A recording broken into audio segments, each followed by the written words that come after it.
სოხუმ ზუგიტი ეს ჯინჯ ხეთაშემიხ სისონ ბუკიარე გრეზ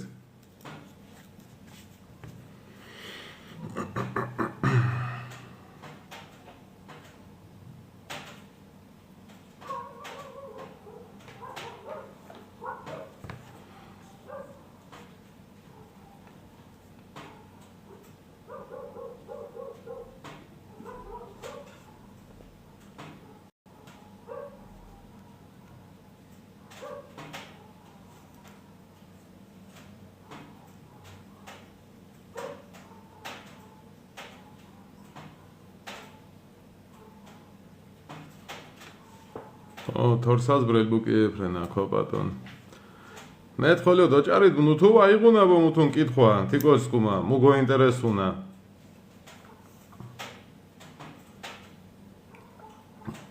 აფხაზეთის ომის გმირ ბოლო თიმხარეშე გმირის ოდებაო вот переходим на русский язык.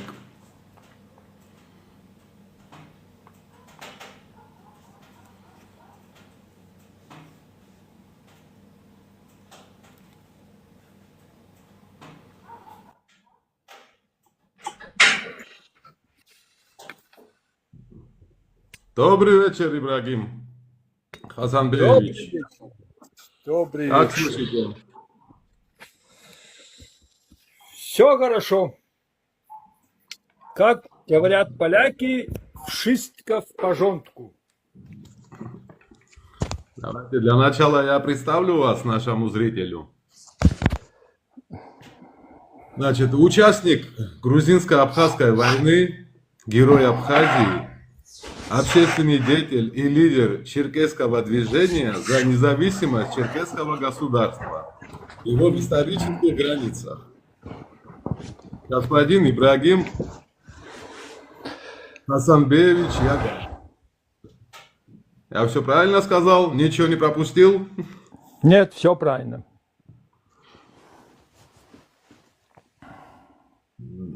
Начнем, наверное. Ибрагим, Ну, на давайте первый взгляд, потихоньку. на первый взгляд вам могут показаться дилетантными мои вопросы.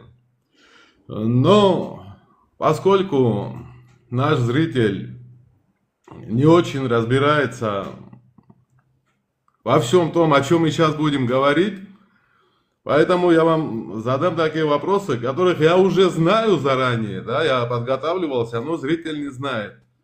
Вот обычному обывателю интересно, и он не знает на самом деле. Вот начнем с Конфедерации горских народов.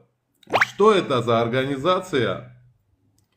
Почему она создалась? И каких целей она преследовала и преследует? Если можете вкратце. Да, я постараюсь. Я был членом этой конфедерации. Эту конфедерацию изначально называли проектом КГБ даже.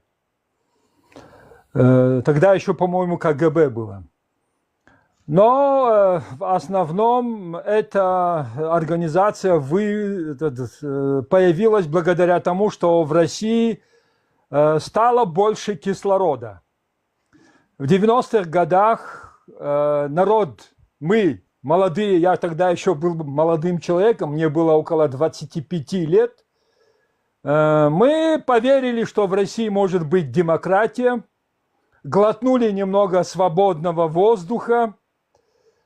У нас от этого свободного воздуха голова немножко кругом пошла, и мы решили, что у нас появился шанс освободиться от этой Российской империи и построить государство.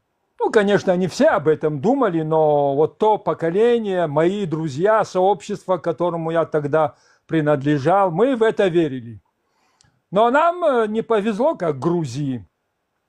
Законным путем, как это тогда в 91 году получилось, нам не удалось отколоться от Российской империи ввиду того, что мы не были в статусе союзных республик. Поэтому, к сожалению, мы остались внутри Российской империи. Чечня воспользовалась этим моментом. Тогда в Конституции Советского Союза была статья о праве любого народа на самоопределение. Эта статья, конечно, не работала никогда, со времен Сталина еще, но она была, потому что Конституция Советского Союза максимально была приближена к демократическим принципам. Соответственно, Чечня тоже этим воспользовалась, и мы тоже попытались тогда попробовать все-таки отделиться в лучшем случае, а в худшем случае постараться отбить у Российской империи как можно больше прав. Потому что население все-таки было, к сожалению, далека от этих политических вопросов. Народ был занят выживанием, как всегда это бывает в империях, во всех империях. Вот. И вот это создание Конфедерации народов Кавказа была попытка объединиться на условиях единения народов и попытаться как-то или построить государство, если получится. Поднялись вопросы признания геноцида черкесского народа, самоопределения всех остальных народов. Даже казаки вспомнили про Донскую республику на Кубани. На Кубани там Кубанская республика. Вот. Ну и, конечно же, вот это весь этот парад суверенитета, вы помните вот это знаменитое выражение Ельцина: берите самостоятельности столько, сколько сможете унести.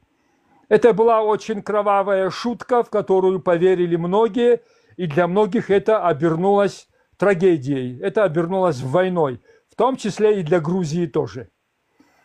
Поэтому Конфедерация народов Кавказа – это была попытка объединиться на условиях, которые тогда существовали на Северном Кавказе. Туда даже подсоединились казаки.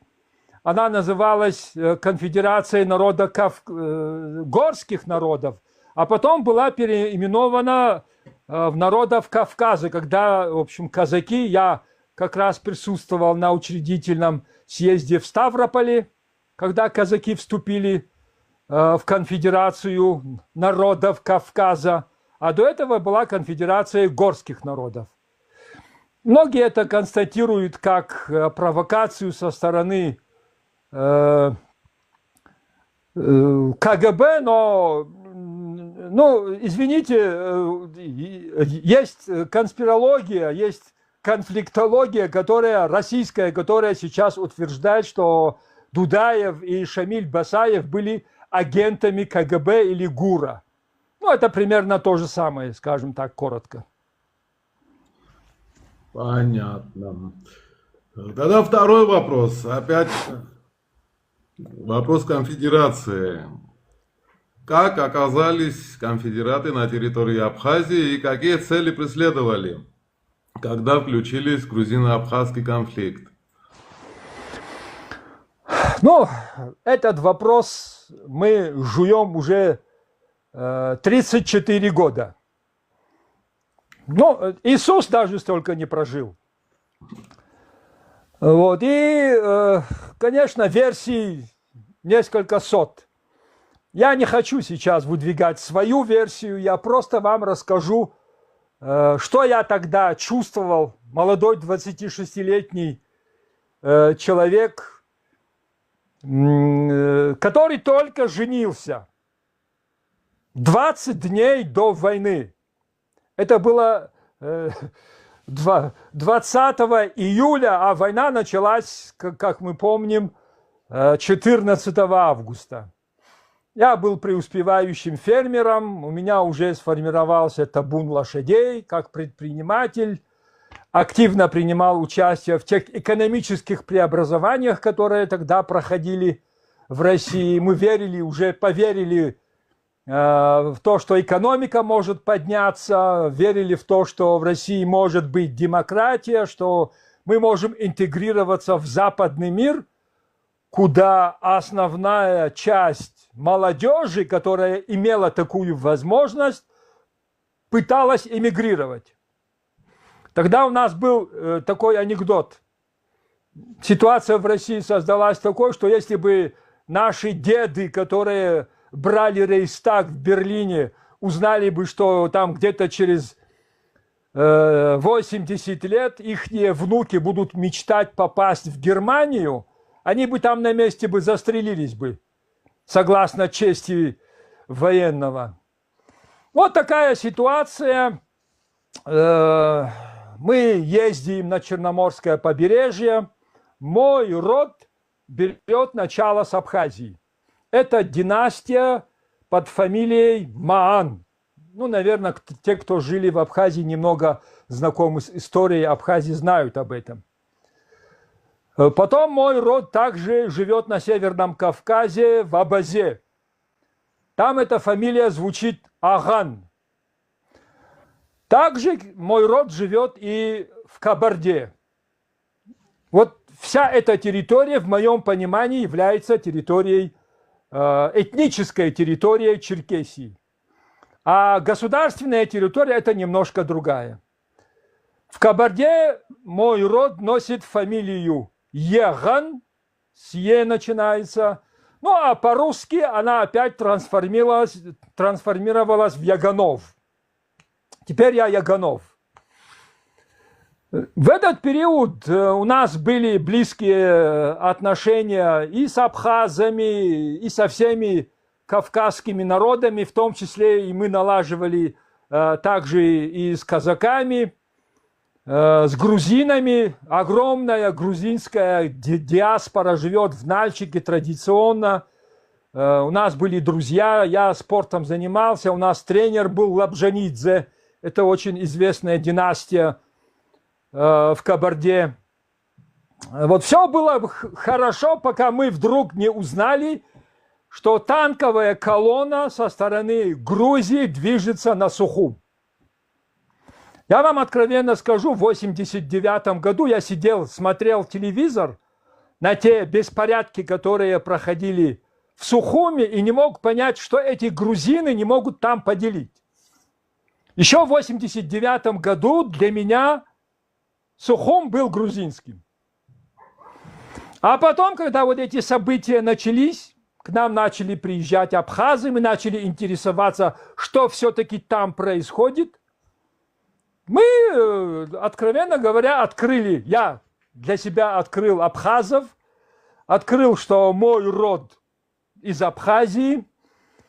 Мы ездили, мы очень любили поговорить на Брехаловке, попить кофе.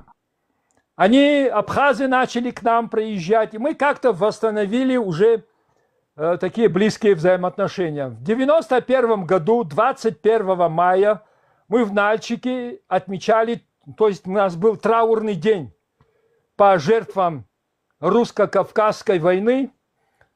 С этого траурного митинга я и двое моих соратников, это был абхаз Валерий Чачхал и Мирзоев Аслан, мы втроем на лошадях выехали со стадиона в городе Нальчике и двинулись через перевал в Абхазию на Сухум. Это были времена, когда шел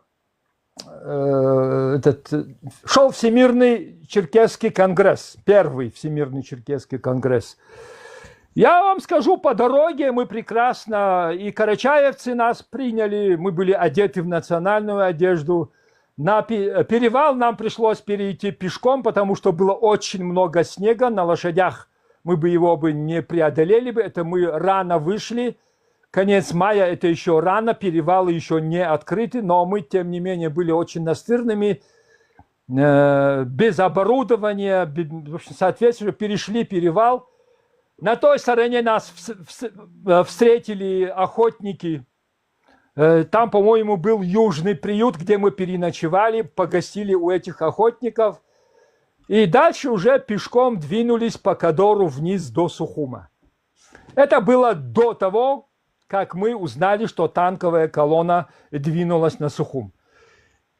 Первая мысль у всех молодых людей на Кавказе, не только в Кабардино-Балкарии, ну, Дагестан чуть-чуть далековато от Абхазии, и у них таких близких родственных отношений не было в истории, но Чечня, ингуши тоже, и, конечно, черкесы и остальные, в общем, народности, у всех сразу появилась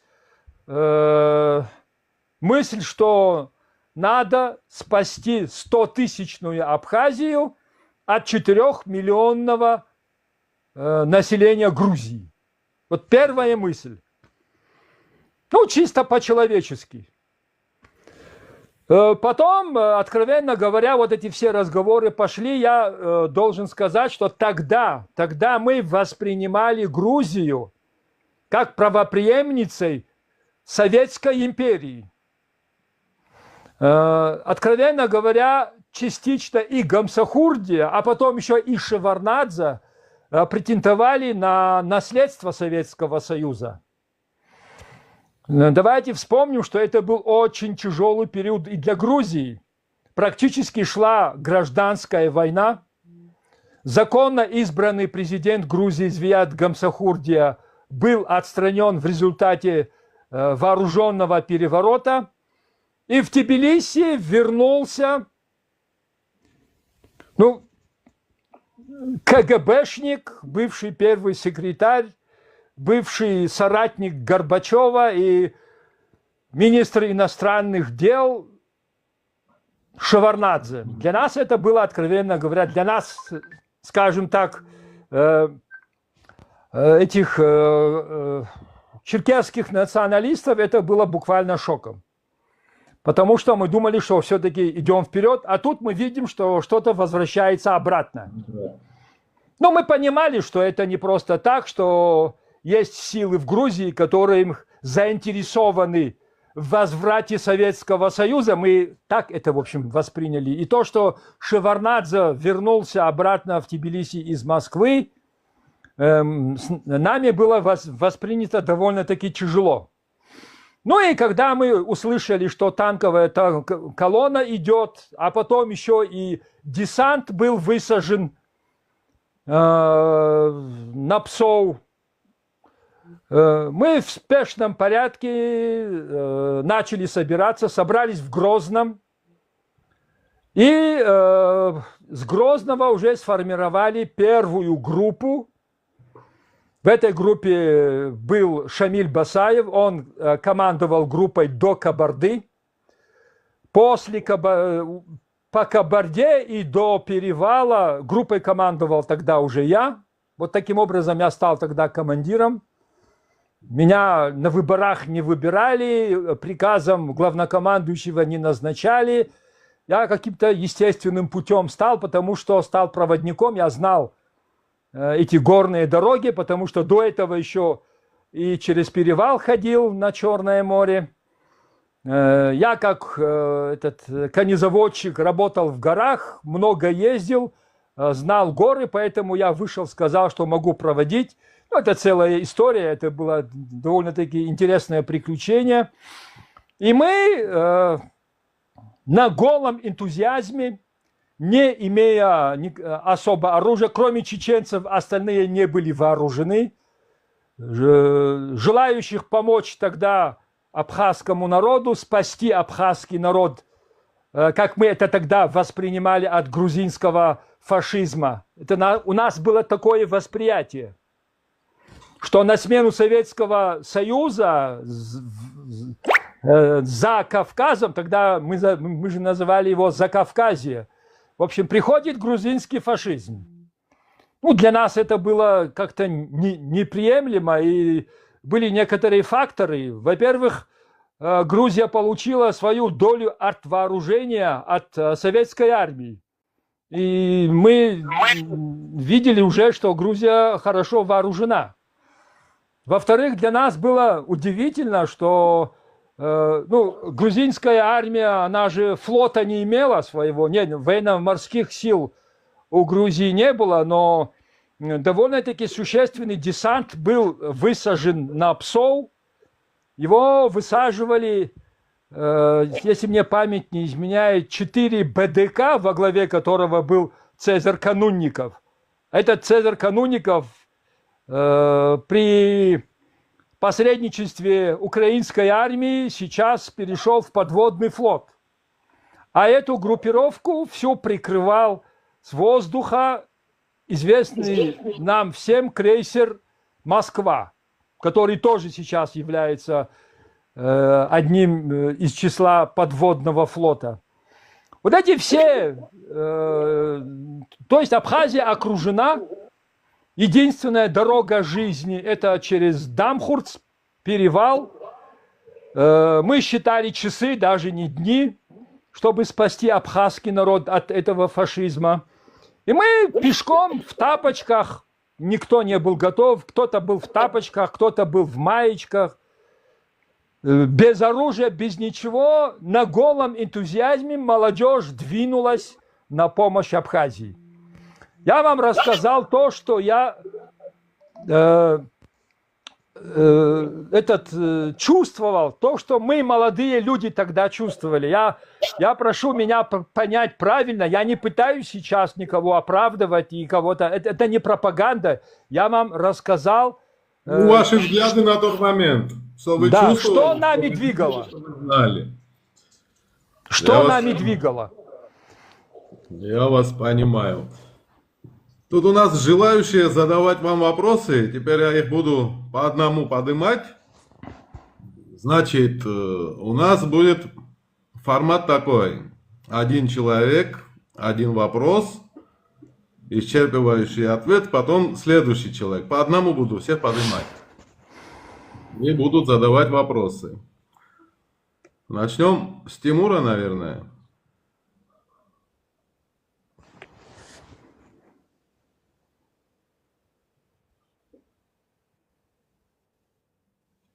Тимур, ты здесь?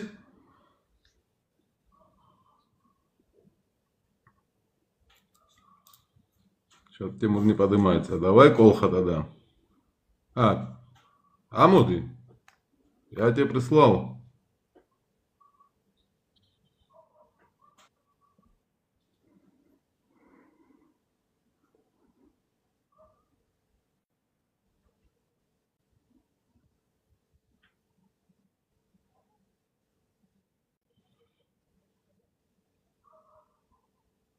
Мы в прямом эфире, да?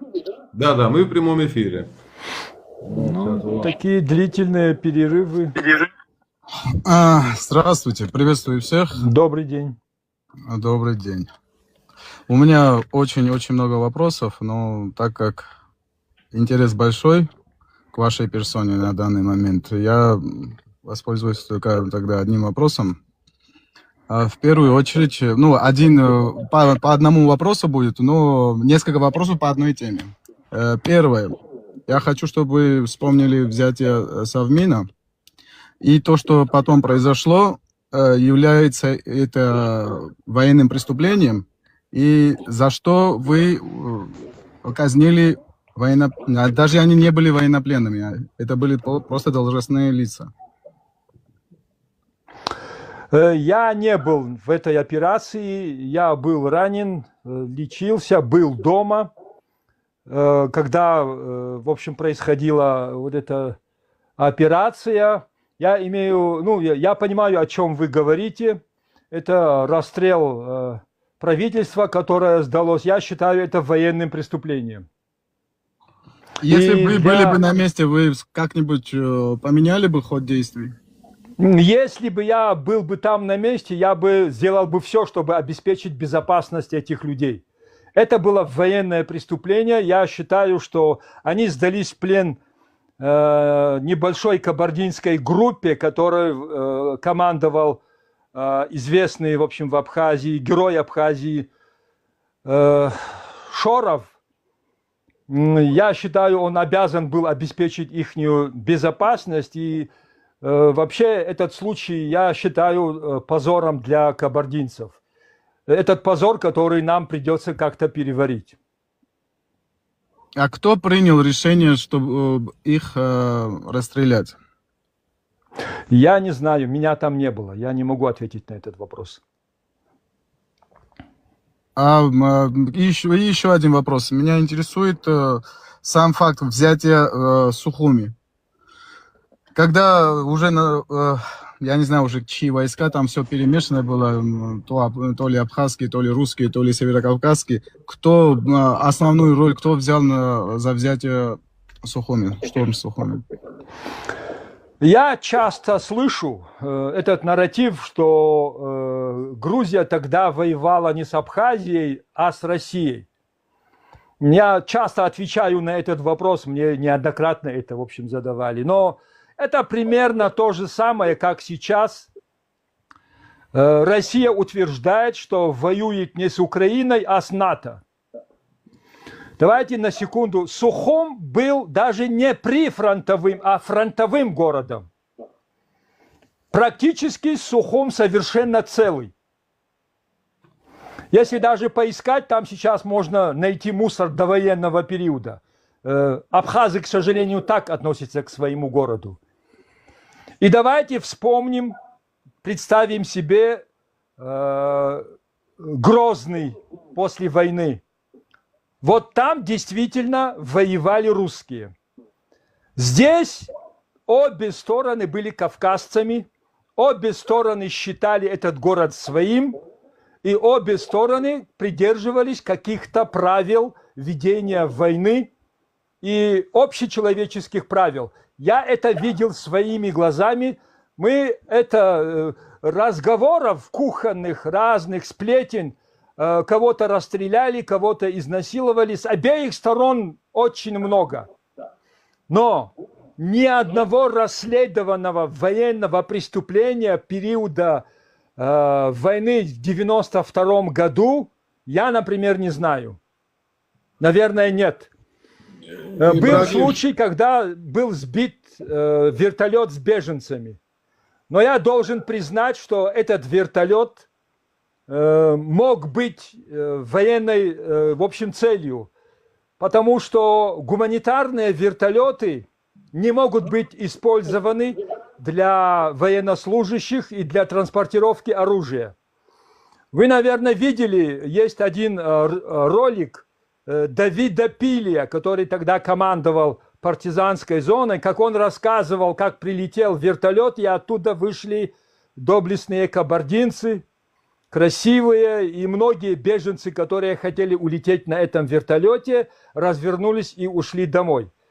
То есть на этом гуманитарном вертолете абхазская сторона возила оружие и военнослужащих, чего в период войны допускать нельзя. Гуманитарный вертолет должен быть только гуманитарным.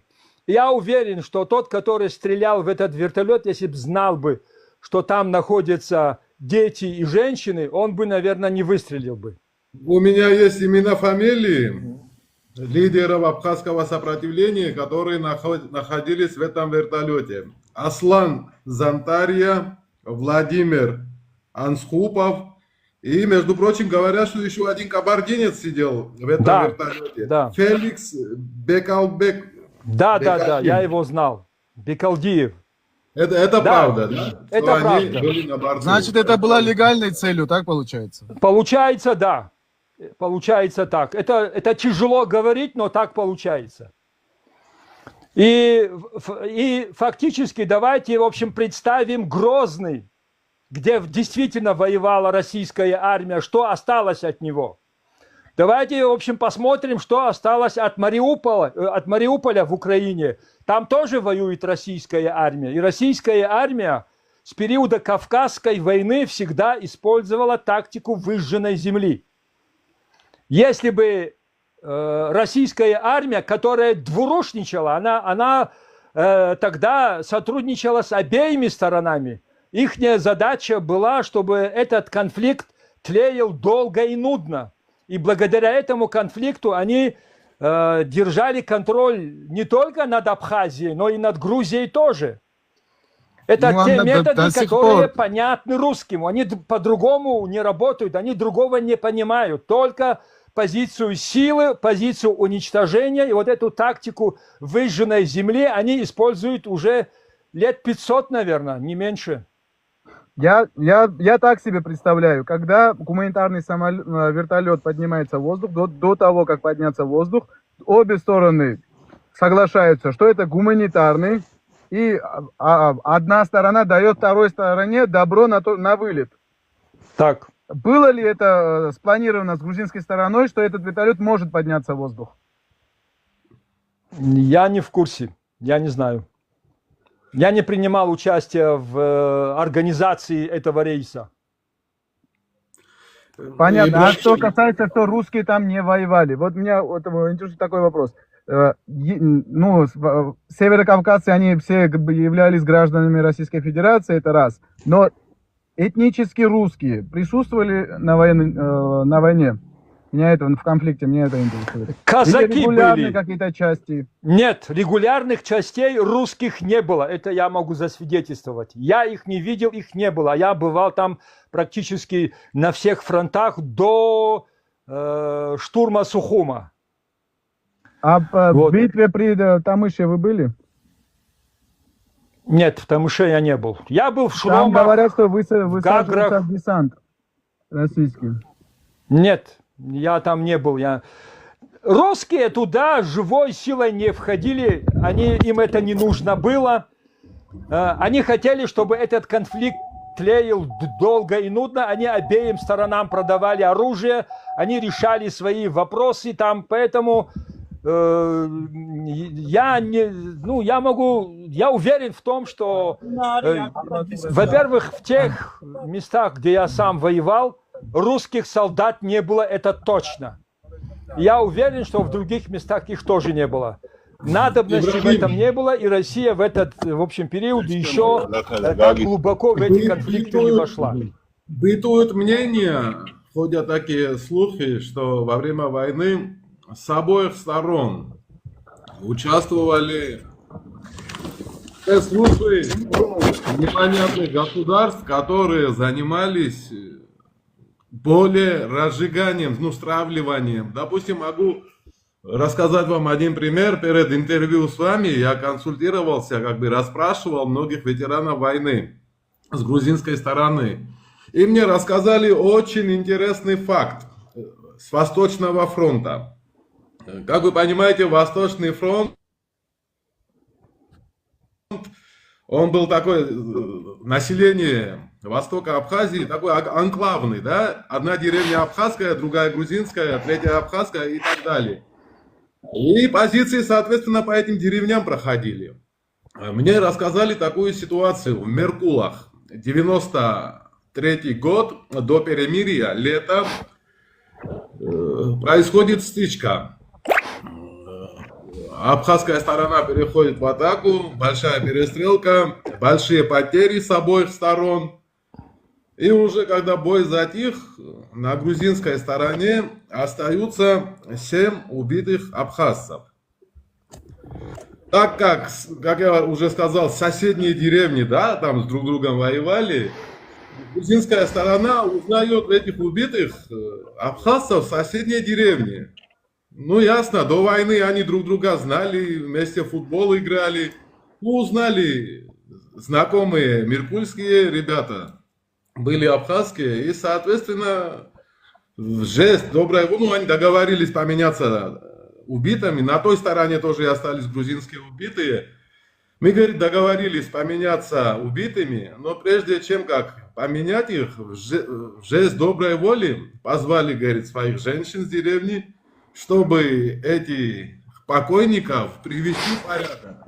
Помыли их, переодели, накрыли белой простыней и передали другой стороне. А на обмен пришли, говорит, северокавказцы. Национальность мне не назвали, к сожалению, были, не абхазцы были, говорит, точно.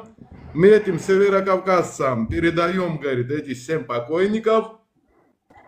И через некоторое время привозят нам наших покойников изуродованных. Без глаз, без ушей. И, оглумились над покойником. На вопрос, что вы делаете, зачем вы так делали? Ответ такой, а вы что с нашими сделали? как мы, что с вашей фамилией, как следует. Ну, что хочу сказать, могло быть такое, что спецслужбы специально так вот разворачивали, чтобы разжечь ненависть между... Максимально разжечь ненависть. Да. Я вам могу точно сказать, что спецслужбы орудовали по ту и по другую сторону. Они делали все возможное, чтобы как-то, в общем, чтобы ужесточить условия этой войны. Но я могу вполне откровенно сказать, глумления и издевательства над телами не было. Это неправда. Может быть, были какие-то единичные случаи, но в массовом порядке такого не было. Потому что воевали-то в основном Северного в общем, Кавказа люди, которые энтузиасты, националисты. Я националист, я не стесняюсь и не боюсь этого. Я не фашист. Я не шовинист, я националист, который любит и уважает свою нацию, свою родину. И я прекрасно знаю, что благополучие моего народа всегда напрямую зависит от благополучия всех народов, которыми мы граничим и живем вместе на Кавказе. И издеваться над телами это было просто ниже нашего достоинства. Этого не было, это неправда.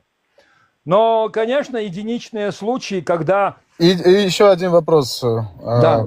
Меня интересует, вы говорите, что вы туда пришли по энтузиазму. Вы уверены во всех северокавказцах, которые туда пришли, что они только на голом энтузиазме туда пришли и не пришли за материальным каким-то благом? И были ли какие-то обещания, когда мы отсюда грузинов выгоним, что вам за это какие-то будут преференции? Нет, это неправда. Конечно, без мародерства не обходилось. Был контингент, которые там пытались где-то что-то себе урвать, но это были единицы. Основная масса были, в общем, энтузиасты. И никто никому ничего не обещал. Это я вам говорю вполне честно, откровенно. Никаких денег, никакой зарплаты, ни у кого ничего такого не было. Мы как пришли туда с голыми руками, так и ушли. Но среди нас были люди, которые имели проблемы там, в России. Были в розыске, в милиции, у них были долги, у них была какая-то там, ну, скажем так, не очень... хорошая жизнь, и многие среди нас были люди, которые приехали сюда, и они нам создавали очень плохой фон, и мы пытались с ними бороться. Особенно была большая борьба, особенно у меня в подразделении, с алкоголизмом. Был такой, ну, это малое число, наверное, не все, а процентов 25-30, может быть, были люди, которые... выдвинули лозунг: мы будем пить как мужчины и воевать как мужчины. Если ты как мужчина выпил, куда там еще воевать? И с ними была очень большая проблема. Мы пытались как-то их призвать к дисциплине, но это было очень сложно, потому что они были вооружены, они были постоянно под шофе, и с ними разговаривать было сложно. Это была даже наша проблема. И такие люди, конечно, были не без этого. Идеально все это не проходило. Было очень много жертв, когда подрывались на гранатах, подравшись, в общем, расстреляли друг друга. И такие случаи тоже были. Но это было не массово. Это, в принципе, в любой армии во все времена и у всех народов всегда было. Это так называемый, скажем так, естественная убыль. Даже когда... армия на марше, есть какой-то процент допускаемых потерь. Поэтому такие случаи были, но они не были массовыми, это были единичные случаи. Хорошо. И еще один вопрос. Почему ваша роль... Последний вопрос, потом плохо поднимаю. Хорошо. И последний вопрос мой заключается в том, что почему ваша роль принижена была после войны, когда во время войны сами абхазы говорили, что вклад северокавказцев очень большой, и они каждую секунду пытались как-то отблагодарить. Это было и в публичных видео, и везде. А после войны, как с каждым годом, все больше и больше принижалась ваша роль. Типа, да, за нас они воевали, но основной костяк был абхазским. Было ли это так, и какой вклад был реальный ваш? Да, Результат. это было так. Это было так, действительно. Даже я был объявлен предателем чуть попозже, когда мы выступили против абхазских властей, даже после войны сразу. Это было обусловлено тем, что вы, наверное, молодежь, наверное, не знает, но был такой начальник объединенных штабов НАТО Джон Шаликашвили. Он был знаю. американцем, этническим грузином. Он нанес визит в Москву, встретился с Ельциным, после чего приехал на историческую родину в Грузию. Вот после этого визита отношение России к этому конфликту резко изменилось. И Россия дала вооружение и начала полностью помогать Абхазии. До этого они двурушничали. До этого. А после визита стало известно, что Шеварднадзе и Шаликашвили подписали договор около 20 пунктов, где был пункт по обучению 2000 грузинских офицеров в высших учебных заведениях НАТО и на перевооружение грузинской армии на натовское вооружение. И в России поняли, что этот был такой секретарь Совета Безопасности Юрий Скоков, который доложил Ельцину, что базы НАТО находятся сейчас в ФРГ. Еще, в принципе, Германия была объединена, но на территории бывшего ГДР еще натовских войск не было. А появилась реальная угроза, что она может появиться непосредственно у границ России в Грузии. И вот здесь ситуация и отношение России резко поменялось. И, откровенно говоря, у нас в штабах появились русские офицеры и вот эти спецслужбисты. Официально. Уже. Раньше военный совет состоял из абхазов и 6 северокавказцев. Эти 6 северокавказцев были Султан Сосналиев, Мухаммед Килба, известны они все герои, в общем, Абхазии. Я был, в общем, кабардинец, потом Шамиль Басаев, Иса Арсамиков и Хамзат Ханкаров.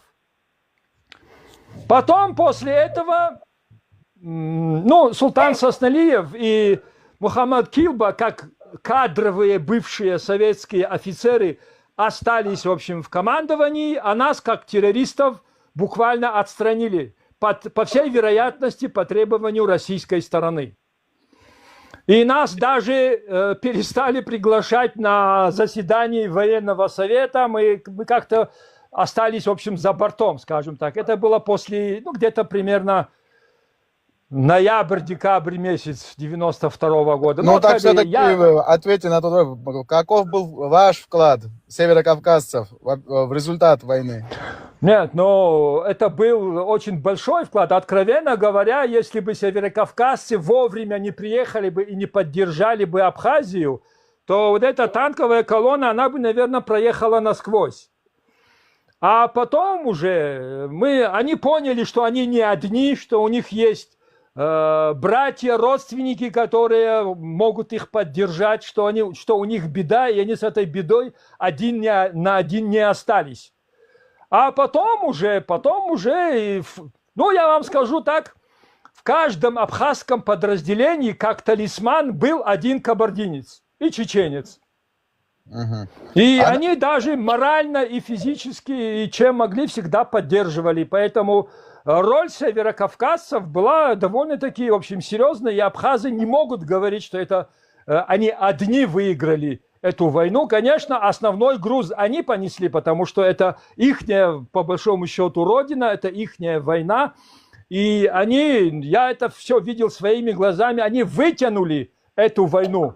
Но роль северокавказцев, она очень велика, и без них бы, скорее всего, Абхазия бы сегодня, наверное, в этом состоянии не была бы, даже в плохом виде, в таком, каком она есть. Ибрагим, с ваших слов получается, что Конфедерация горских народов выступала против власти Шеварднадзе, а не против грузинского народа. Я вам откровенно скажу, мне в Грузии 2 раза как-то неожиданно, я бывал там на разных пресс-конференциях, задавали, 1 раз в Батуми, а 2 раз в Тбилиси, задали вопрос. Господин Яганов, не хотите ли вы извиниться перед грузинским народом за войну в Абхазии? Ну, тяжелый вопрос, да? Я еще раз отвечу на этот вопрос. Я это, в общем, часто повторяю. Мы нет. У меня таких мыслей никогда не было, потому что мы воевали не против грузинского народа. Мы воевали против Госсовета Грузии, которая на танках приехала в Абхазию и готова была пожертвовать 100 000 грузинских солдат, чтобы уничтожить 100 000 абхазов. Наверное, вы знаете, что я кое-кого процитировал. Это не мои слова, это цитата. Нет, эти слова были сказаны не так, они просто интерпретированы по-другому. Нет, этот сюжет есть... Из контекста вырванный сюжет. В Ютубе этот сюжет, в Ютубе, извините, было сказано. Мы не пожалеем 100 000. Мы не пожалеем 100 000 русских солдат, чтобы уничтожить всех абхазов. Это было преступлением не только против абхазского народа, но и против грузинского народа. Никакая шовинистическая идея в мире не может стоить 100 000 жизней молодых Вы хотите солдат, сказать, которые что могут туда зашли быть шовинисты? генофондом для Грузии. Вы хотите Это мой сказать, что туда ответ. зашли шовинисты? Нет, тогда мы это так воспринимали. Ибрагим, а как вы прокомментируете то, что вы сейчас цитировали, слова Каркарашвили? Это было где-то сказано в октябре месяце, спустя 2 или 3 месяца войны. Но вот 21 августа 1992 года диктор абхазского телевидения передал слова председателя парламента горских народов Сасламбекова объявить на территории конфедерации всех грузинской национальности заложниками. Ну, это тоже преступление. Террористами и заложниками. Я же говорю, слова Каркарашвили имели предсловие. До этого оттуда была реплика, и он на эту реплику ответил. Нет, Извини, слушайте, мы Давай, же сейчас поднимай. разборки не устраиваем. Подождите, Да. я далек от мысли сейчас разборки устраивать. Я ответил на вопрос, как мы тогда это воспринимали. Сасланбеков был премьер-министром, президентом был Муса Шанибов, он черкес. Тогда была очень напряженная обстановка, как в Грузии, так и на Северном Кавказе. И на этой мандраже, вот на таком, могли быть очень много выражений, которые бы граничили с преступлением. И брать в заложники все грузинское население в Абхазии, я считаю преступлением. Этого ни в коем случае нельзя было допускать.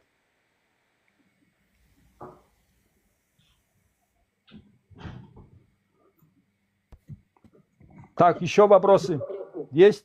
Добрый Здравствуйте. вечер. Добрый вечер.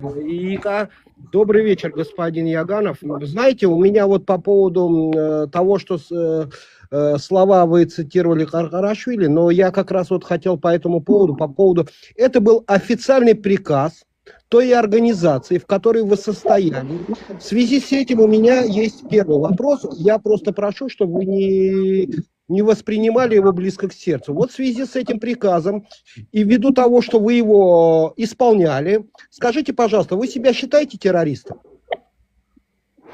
Нет, я себя террористом не считаю и никогда не считал. Во-вторых, Я никакого понял. приказа не было. Это было сказано, по всей вероятности. Ну, честно говоря, я не помню, но раз процитировали, значит, это было. Это По было абхазскому высказывание. центральному телевидению.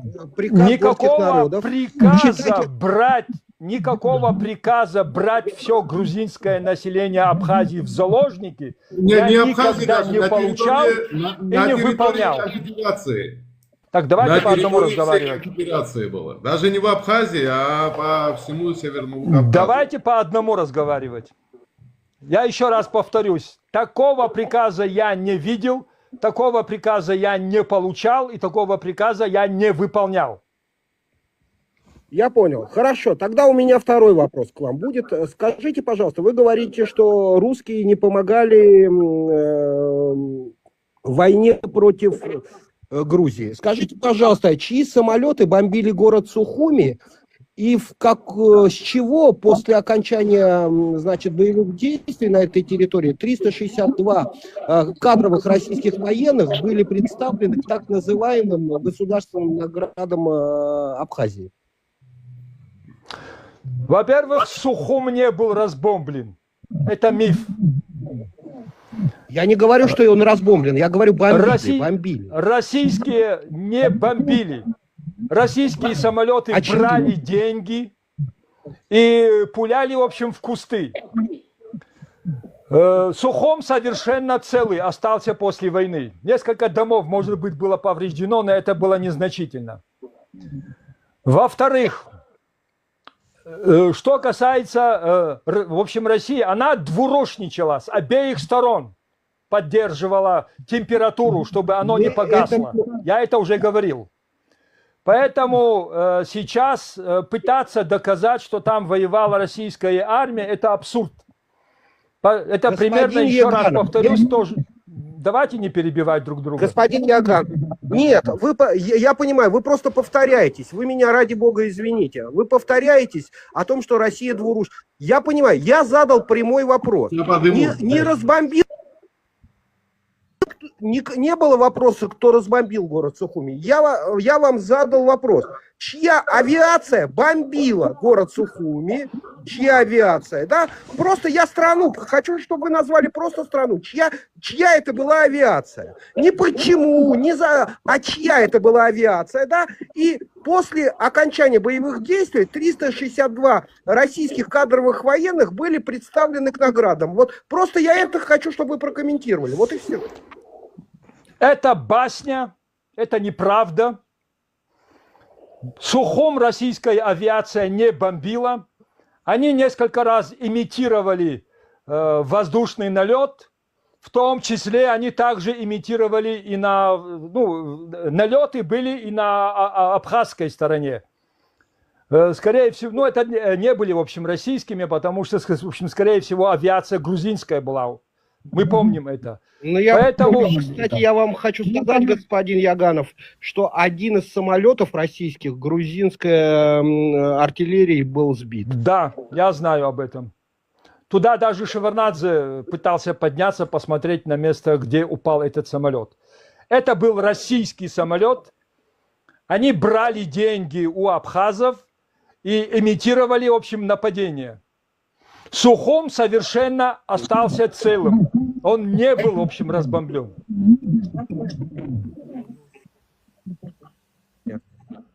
Я понял. Скажите, пожалуйста, а вот мне знаете, что интересно? Вот когда вы говорите, что Россия скажите, пожалуйста, вы не считаете, что вас использовали, допустим, ну, я сейчас не буду говорить, брали вы какие-то деньги, не брали, это не мое дело, это пускай на ваших совестях остается. Скажите, пожалуйста, вас могли использовать в качестве гибридных войск, поскольку мы знаем, через Северного Кавказа являются гражданами Российской Федерации, казаки, которые принимали там участие на стороне боевиков, да, вот как гибридные войска, в сегодняшнем понимании, в то время такого понятия не было. Но вот вас могли так использовать или нет? Нет. Была такая история, когда вот эта группа, о которой я рассказывал, которую мы возглавили с Шамилем Басаевым, от Грозного пробиралась через Дамхурс в Абхазию. Группа, которая поехала, ну, мы неожиданно выехали и на нас не смогли, в общем, среагировать. А вот вторую группу возглавил известный вам, наверное, Руслан Гилаев.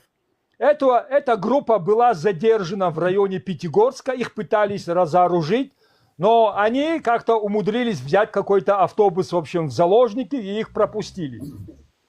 Да. Добрый вечер. А Добрый Сочи вечер. баркасами кого переправляли? Из Сочи с баркасами. Кого переправляли? Из Сочи баркасами. Ираклий, можно уже вопросы тоже я задам? Да, конечно. А с Я абхазской тогда стороны у нас выйду. Я потому что я, в принципе, услышал, и я думаю, наши слушатели тоже услышали, особенно жители Сухуми в этот период, да, кто бомбил, кто не бомбил, вот, я доволен, вот, потому что я хочу, ну, как бы, не то, что, ну, господин Яганов, то, что он ответил, это пускай будет, как бы, его ответы, ради бога, а с некоторыми господами просто, я считаю, для меня не гигиенично тут находиться, поэтому... Я с тобой тоже сидеть не хочу, и сейчас еще больше будут довольны после того, что я расскажу. Скажите, пожалуйста, корабли, вот, которые высаживали Гагаринский десант, это были регулярные войска России?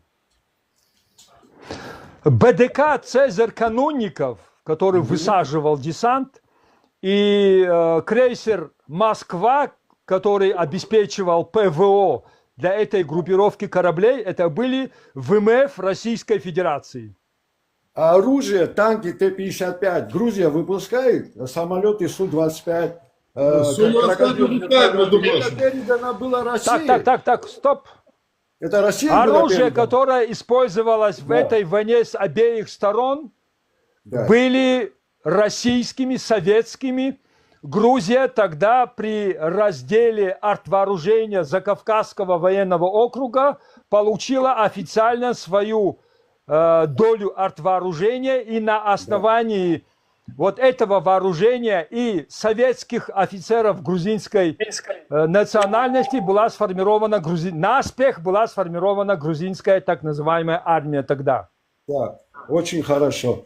Вот, я еще хотел спросить такой вопрос здесь, Тимур задал, очень хитро задал вопрос. Русские воевали на стороне абхазов? Он не говорит регулярные русские войска. Тут подвох в вопросе такой. Русские воевали, прекрасно понимаю, что добровольцы воевали.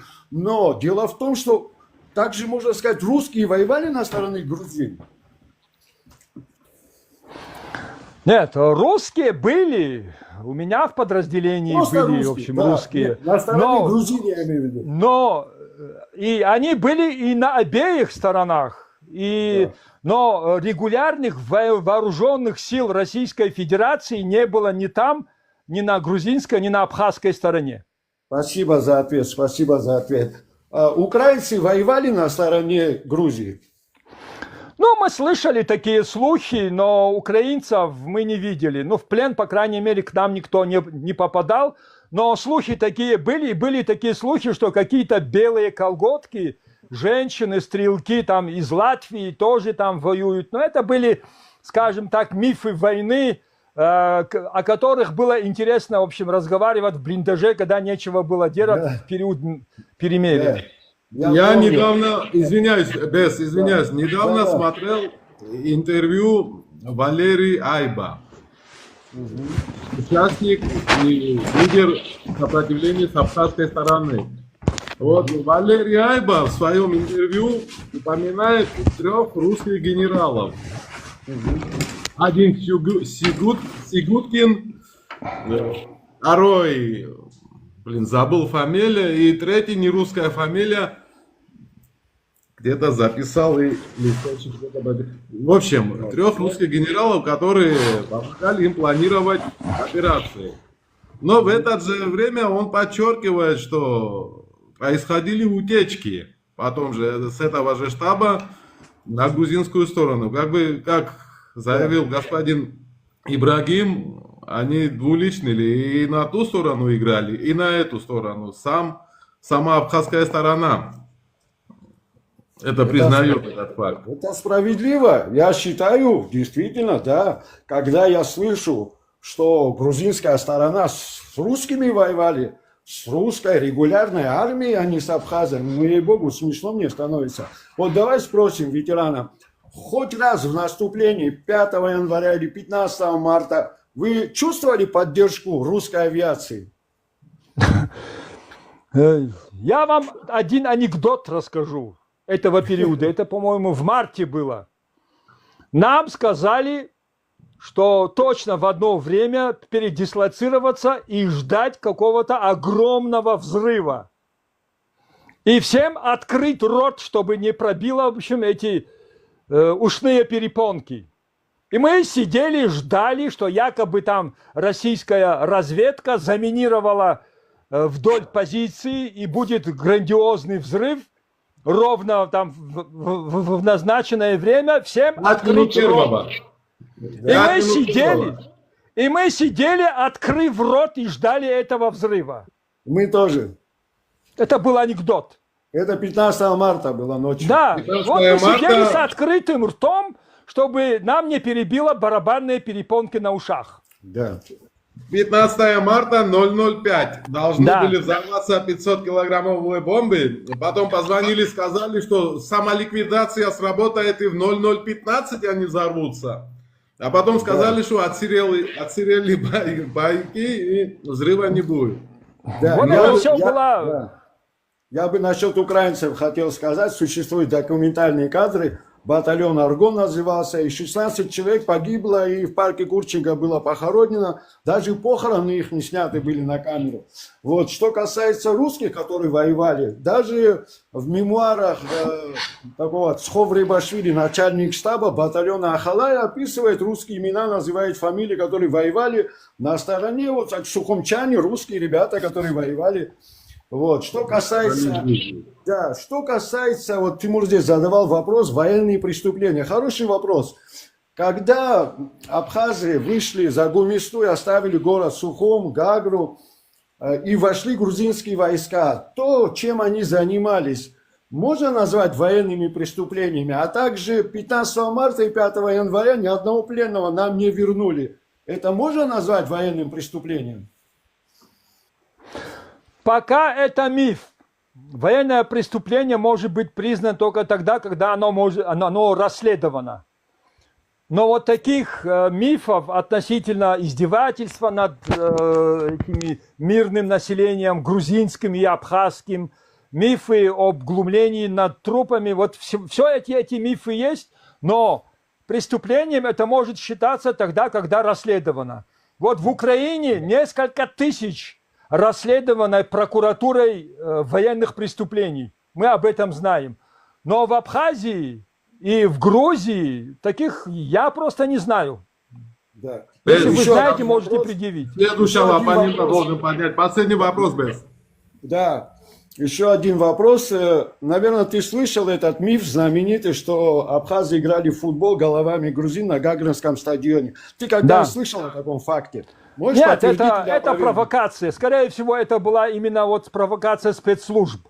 Этого не было. Я в это никогда не поверю. И вообще сама атмосфера, дух, который тогда творился, в общем, был, в общем, в воздухе такого быть не могло. Спасибо, Это неправда. спасибо за ответы. Я надеюсь, Колх доволен и все сидящие ответами, которые вы услышали. Спасибо большое вам. До До свидания. свидания, Бес, до свидания. Так. Ой-ой-ой. Леван?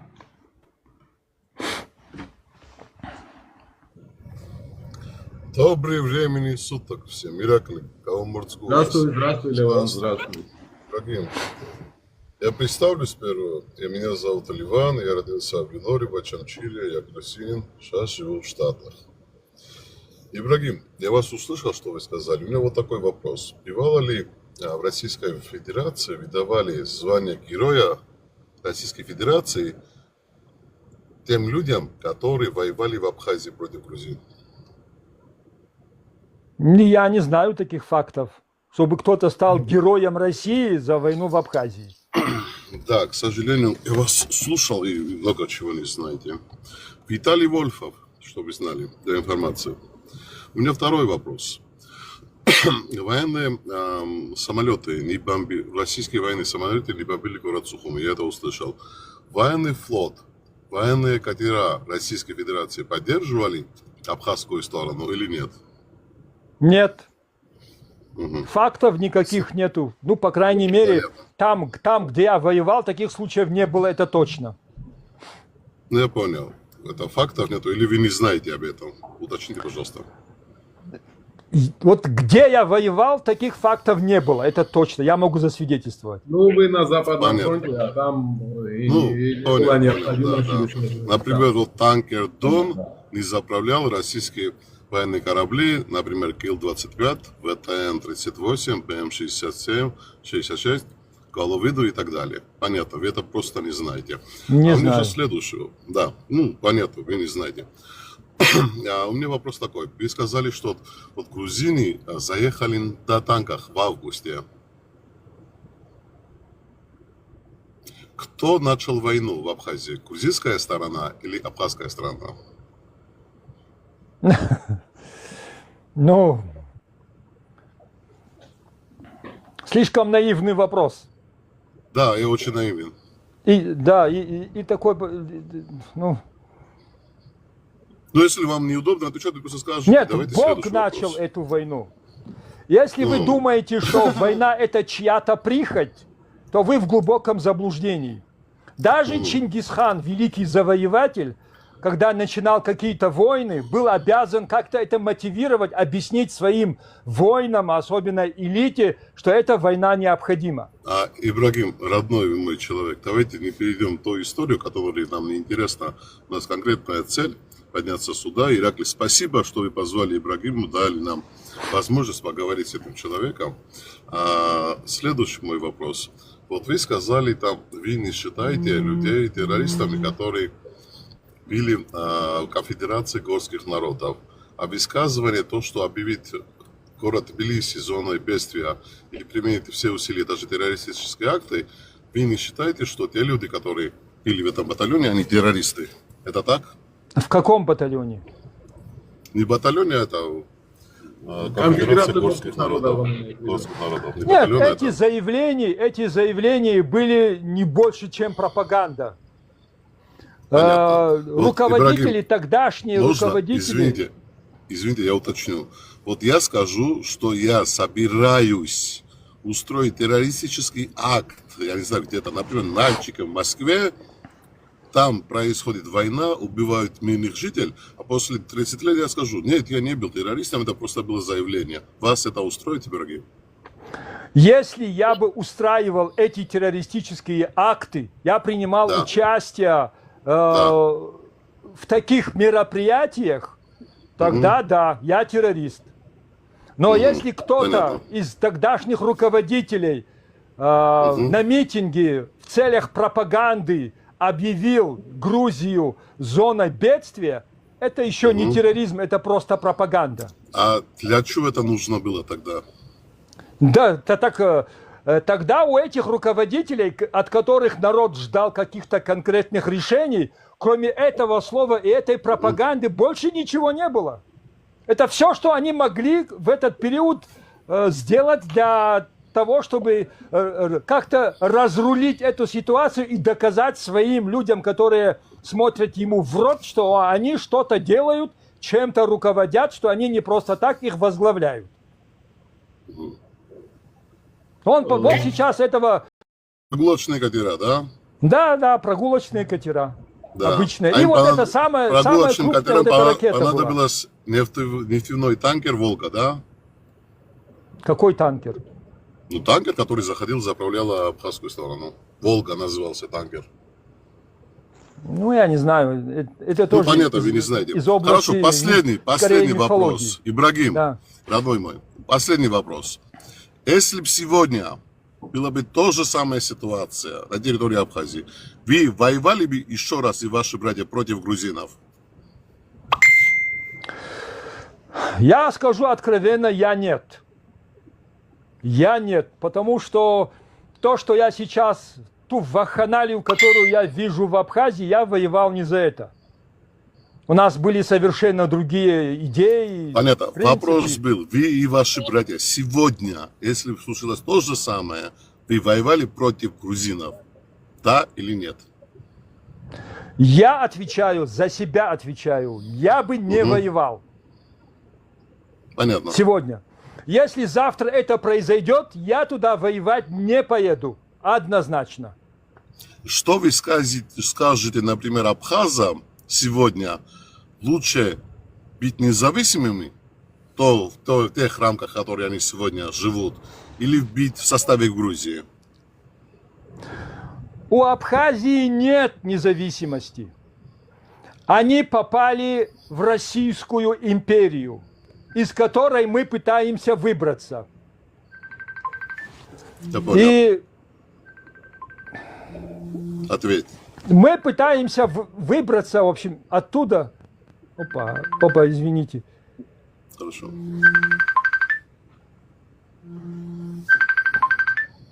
Да, ему звонят, Ика. Ика, не пасухос, боло კითხვას და მე ჩავალ, კარგი? ტელეფონმა დავურეკა. ბოდიში ქვევით მივმართავ, ვახო level თუ აქ ახარ, თხოვ запроси მიეცი რა. Извините. Да, ничего. У них нет экономики, у них нет государства, у них нет независимости. То, что у них творится, в моем понимании, полная вакханалия. За эти 34 года так называемой независимости они не смогли построить государство. У них демографические проблемы еще сверху. И я считаю, что единственным выходом из той катастрофической ситуации, в которую попала сегодня Абхазия, это договориться с Грузией. На каких условиях, это уже ваш вопрос. Федерация, конфедерация. Ну, смотрите, Ибрагим, это понятно, ваше мнение понятно. Хотя вы военный, который принимали участие в этом конфликте. Сегодня вы видите Абхазию независимой или в составе Грузии? Прошу вас, короткий ответ я веду. Я сегодня вижу Абхазию только в составе Грузии. На Спасибо. каких условиях, это второй Я вопрос. вас покидаю на этой ноте. Ибрагим, дай бог вам здоровья, хотя мы враги, но врагов тоже надо уважать. Ика, малыба, абак, чирордат. Каргат. До свидания, Леван. До свидания. Ибрагим, сейчас я подыму Альдону. Слабый пол тоже не будем обижать, но пока подыму Альдону, хотел у вас спросить вот ваши взгляды. Понятно, что война началась 14 августа 1992 года, но до войны были волнения. И мне интересен ваш взгляд. Вот, как вы видели тогда и как вы думаете сейчас? Вот, чего не хватало абхазам? Что им нужно было? Насколько я знаю, у них была автономия, как бы был Абхазский университет, абхазскому языку ничего не угрожало, работали абхазские школы, было абхазское телевидение, ну все атрибутика, чтобы сохранить свою идентичность, было у абхазов. Чего им не хватало и что вызывало у них волнение? Вот на тот момент ваши взгляды, что вы видели со стороны? Вот как третье лицо мне интересно. Ну, я видел, что абхазы, вот точно так же, как вы сейчас сказали, считают, что и считали тогда, что их идентичности, ихнему языку угрожают со стороны Грузии. Они были в этом убеждены. Абхазский госуниверситет, настолько я помню, тогда должен был перейти на грузинский язык. Потом население грузинское, которое жило на территории Абхазии, уже по численности доминировало. Они считали, что основные должности побережья полностью заняты грузинами, а абхазы оттеснены туда выше в горы, что они живут только в селах, и у них нет права спуститься на побережье где-нибудь. в общем, получить какую-нибудь будку, чтобы там кофе варить или еще что-нибудь. То есть они считали, что идет полное доминирование грузинского населения, что идет давление со стороны Грузии. Тогда именно вот эта пропаганда, которая тогда была, именно вот этот страх, в общем, ну, абхазы начали наводить давно забытые связи со своими родственниками на Северном Кавказе. Я первый раз в Абхазию попал только в 90-м году. Я уже говорил, что в 89-м году я смотрел на эти события в новостях и не мог понять, что не могут поделить грузины в Сухуми. Поэтому точно такая же ситуация была у нас на Северном Кавказе, и мы их, в принципе, не то что поняли, а прочувствовали. Потому что угроза со стороны России, нашей идентичности, языка, культуры, это было все реально тогда.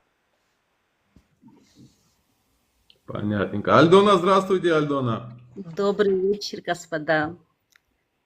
Батону Ибрагим, очень приятно с вами общаться. У меня тут один вопрос. В основном вы ответили уже на мои вопросы, которые у меня были подготовлены. Вот абхазская сторона принципиально отказывается от Грузии, диалога с Грузией, ссылаясь на прошлые трагедии. Но почему-то эта принципиальность исчезает, когда речь идет о России, стране, чья история с Кавказом была куда более кровавой. Вот почему вот это вот так? Как вы думаете? Я знаю точно. Сейчас они поняли, они знали, в принципе, что такое Россия, но проблема была совершенно в другом. Вы знаете, в Абхазии после войны было одно волшебное слово. Оно называлось «занято». Это слово можно было написать мелом на каком-нибудь заборе, и это становилось фактом или документом. Сейчас, откровенно говоря, абхазское общество в этих условиях не развивается. Они вырождаются в прямом смысле этого слова. У них нет рождаемости, у них гибнут в автоавариях от наркотиков, от алкоголизма, и у них нет перспективы. Я это вижу своими глазами. Но они упорно считают себя союзниками России. Я даже от одного своего бывшего товарища слышал такую фразу: вот сейчас Россия воюет в Украине со всем миром, а мы в свое время, в 92-м году, тоже воевали со всем миром. И вы знаете, их больше всего беспокоит не то, что многие абхазы видят, что происходит в Грузии. Они туда приезжают, они лечатся, они торгуют. И я думаю, что торговый оборот со стороны Грузии значительно превышает, чем тот оборот, который со стороны Сочи. Я в этом уверен. Потому что вижу, что там творится. Видел, точнее, я очень давно там не был. Видел, что творилось на этой границе. И они сейчас эту истерику поддерживают по нескольким фактам. Во-первых, у многих абхазских лидеров никакого капитала, ни ума, ни фантазии, ни образования, кроме этой войны, больше нет.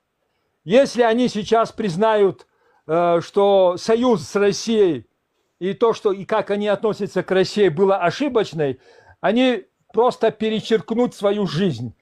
Ничего у них, кроме этой войны, больше нету.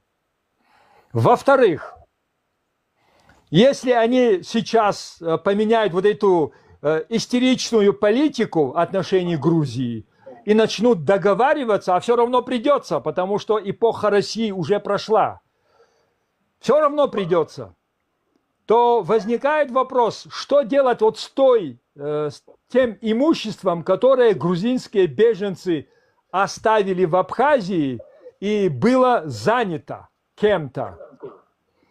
По международным законам, по правам человека, по правам по частной собственности на землю, что-то придется кому-то и отдавать.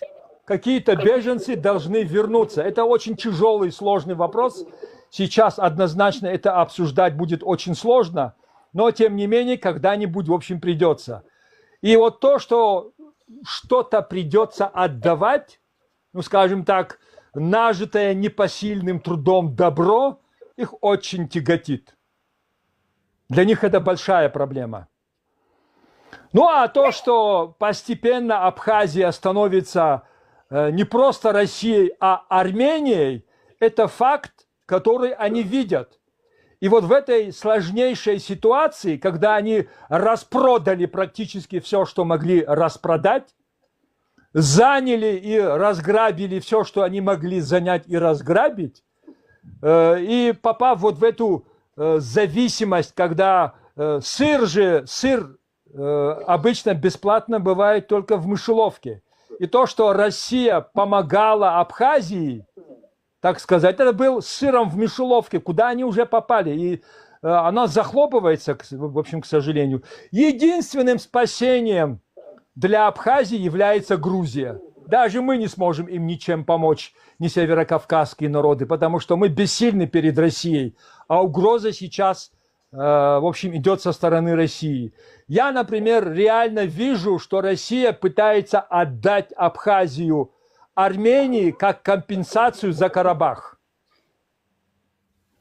Поэтому это очень сложный вопрос. Огромное спасибо вам за ответ. Вы очень так ответили.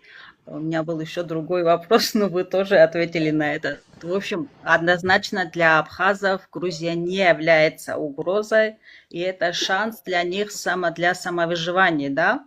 Да, я считаю, что именно Грузия сейчас является шансом для абхазов уцелеть вот в той тяжелейшей ситуации, в которую они попали сегодня.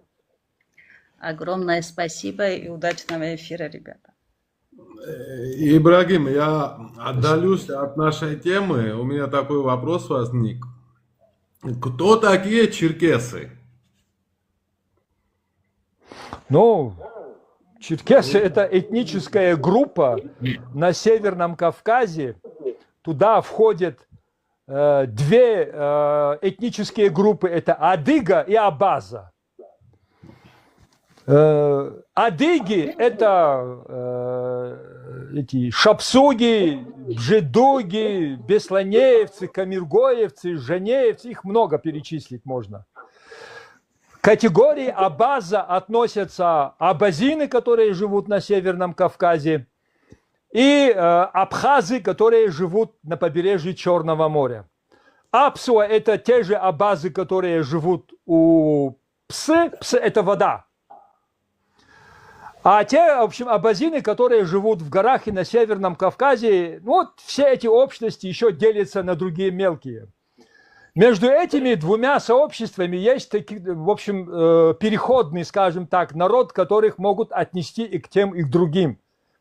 Это убыхи. Это как раз, они частично являются и адыгами, и частично являются абхазами. Это переходный период. Вот если взять язык, а язык является архивом и орудием идентичности для любого народа, начиная с Кабарды, если делать крюк вдоль хребта, в общем, хребет всегда делил на две части все кавказские народы, это была серьезная, в общем, преграда, то соседи могли разговаривать между собой, их язык немного трансформировался, но это была одна адыго-абхазская языковая группа. Например, кабардинцы легко говорят с бжедугами, бжедуги хорошо разговаривают с шапсугами и так далее, а вот кабардинцы с шапсугами уже очень тяжело. А вот с абхазами уже совершенно другой язык, они друг друга не понимают. И вот эта вся группа у нас является черкесами. Территория Абхазии, я считаю, она является этнически черкесской, но государственно она принадлежит Грузии. Это черкесская территория внутри грузинской государственности, в моем понимании. Значит, слово черкес – это объединяющие разные этносы в одно целое. Как вот слово грузин объединяет Мингрела, Да. Свана и Карта, точно так же слово черкес объединяет разные Да. родственные этносы. Так и есть. Вот у меня, например, линия отца Абаза, Еган или Маган по-абхазски, а линия матери именно адыгская, Догуж. Или Тохуж в Кабарде. Понятно. Миша Гагра, запрос пошли, ты просил, вижу. Миша Гагра, не вижу твой запрос. Значит, Так, Ираклий, я не вижу себя. Вы меня видите? нет, мы видим вашу фотографию только. А почему? Не знаю. У вас там маленькая камера, должно быть, на нее Да, нажмете. я вижу, он у меня работает. Вот сейчас у меня, вот я еще раз, в общем, включил, но ее нету. Сейчас попробую.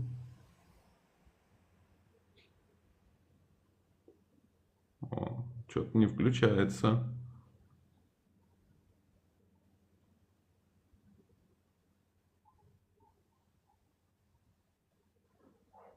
Что-то пишет, подождите 45 секунд. Должно включиться через 45 Надо по секунд. новой зайти, скорее всего. Даже не знаю, в чем проблема. Надо выйти и зайти обратно. Давайте попробуем так. Давайте.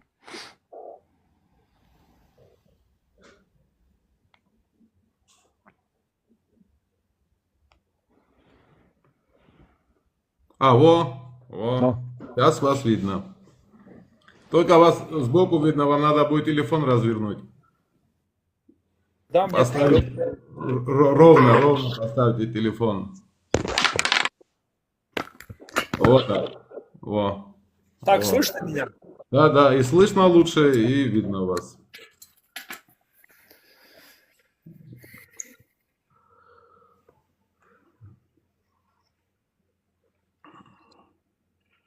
Вот Миша Гагра, вот.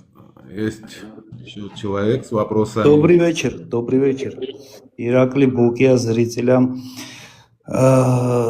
И господин Яганов, вот знаете что, сейчас я про войну не буду спрашивать, я много ваших интервью слушал, и вот прекрасно понимаю, что вы вот 30 лет назад, да, с лишним, не за сегодняшнюю Абхазию воевали.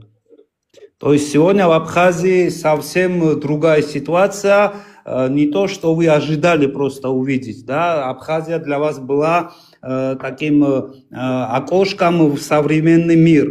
Да? Вы думали тогда, что оно станет независимым, и через Абхазию черкесский народ тоже себе завоюет независимость, так скажем. То есть вы, как я понимаю, за идею от Черкесии, свободной Черкесии там и так далее.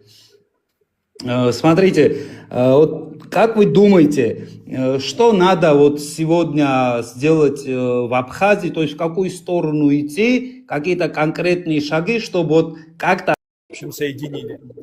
Поэтому я считаю, что единственным выходом на сегодняшний день абхазов, вот в той ситуации, в которой они сейчас находятся, у них какая-то вакханалия творится, могут спасти только грузины. Это мое мнение. Только Грузия может им помочь. Мы уже не можем, потому что мы под жестким прессом Российской империи. Любое слово, которое не нравится империалистам, становится приговором. О какой общественной или какой-то деятельности можно говорить на Северном Кавказе, когда слово «миру мир» становится уже административным наказанием, а если 3 раза уже уголовное. Поэтому для Абхазии единственным выходом на сегодняшний день является только договориться с Грузией. А Грузия сегодня совершенно другая, чем была до 92 года. Это я вижу своими глазами. Конечно, да. Вот сегодня буквально видел, как в так называемой посольстве России в Абхазии абхазов вот принуждали, давая им гражданство российское, принуждали говорить клятву на российской конституции.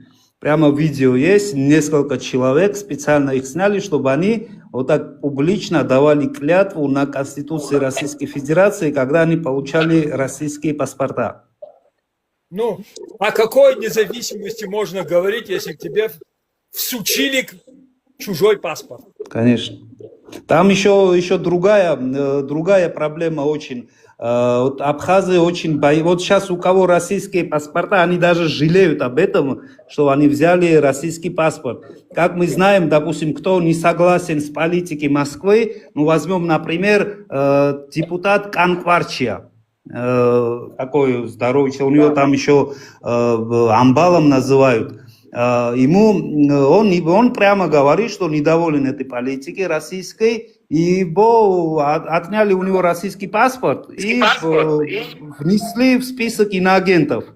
Да. И многие абхазы сейчас, боясь, что они просто останутся ни с чем, ни с какими документами, хотя у них есть прекрасная альтернатива, грузинский паспорт, с помощью которого они могут путешествовать по всему миру свободно, без каких-то проблем. И смотрите, они еще очень боятся, что будут их забирать в Украину на войну. Я в курсе всего, я это знаю. Я общаюсь со своими друзьями, с кем воевал, и я в курсе всего этого. Так что, не знаю, вот мы полностью открыты, вот вы тоже, да, у нас, мы были на разные стороны в этом конфликте, но время прошло, и мы пришли к какому-то одному разумному мнению, да, что лучше, вот ни вы, ни грузины для абхазов плохого не хотят. Это мы уже много раз доказывали, так что сейчас выбор перед абхазами тоже, да, они что хотят. Вообще раствориться, как, допустим, у Бихи, да, чтобы через лет 20-30 остался последний человек, который будет на абхазском говорить. Или стать членом современного государства, который будет процветать и который принесет только добро. На взаимно приемлемых. Конечно. Где будут учитаны все желания всех сторон. Есть одна проблема, скажем так. Сегодня Россия еще сильна. И давление России как на Абхазию, так и на северокавказские народы очень существенное. Практически поменять вот эту политику они не могут, особенно на уровне властей. Потому что от так называемого президента Абхазии даже пуха не останется. Конечно. Его абхазы не выбирали, он назначен Москвой. Эти выборы практически являются каким-то спецоперацией для того, чтобы как-то ввести в демократические рамки то решение, которое принято в Кремле. Поэтому сегодня я точно знаю, что очень многие абхазы думают об этом. Они смотрят в Грузию. Я об этом говорил еще аж в 2012 году, что молодежь сейчас смотрит в сторону Грузии, что там происходит. А в Грузии довольно-таки серьезные, в общем, изменения и в плане политики, экономики. Она намного перспективнее, привлекательнее сейчас, чем Россия. Они это видят. Но, к сожалению, там стоит российская армия, и это очень серьезный аргумент. И сейчас вот так просто взять и поменять ту политику, которую они сейчас, вот эту истерику, которую они сейчас там ведут, это сложновато. Но придет время, когда империя начнет разваливаться, когда эпоха русских пройдет, я думаю, там все кардинально изменится. Вот и последнее заключение такое скажу, не вопрос. Вот, господин Яганов, смотрите, вы были 30 лет назад, взяли оружие, помогали абхазам. и абхазам я это тоже часто говорю, что скоро придет время, когда грузины, абхазы и черкесы тоже возьмут в руки оружие и будут вместе воевать там или против России, или отстаивать свои права и территориальную целостность. Но мы все объединимся и пойдем против общего врага. Будем защищать свой народ, свою культуру. Я Дай Бог. сейчас уже этим занимаюсь. Да, я знаю вашу историю. Это цель моей, ну, остатков моей жизни, скажем так. Да. Всю оставшуюся жизнь я бы хочу посвятить этому. Именно Обязательно. объединению Кавказа против Российской империи. Так что, абхазы, вы не одни, поможем вам, и все будет хорошо. Я в этом уверен.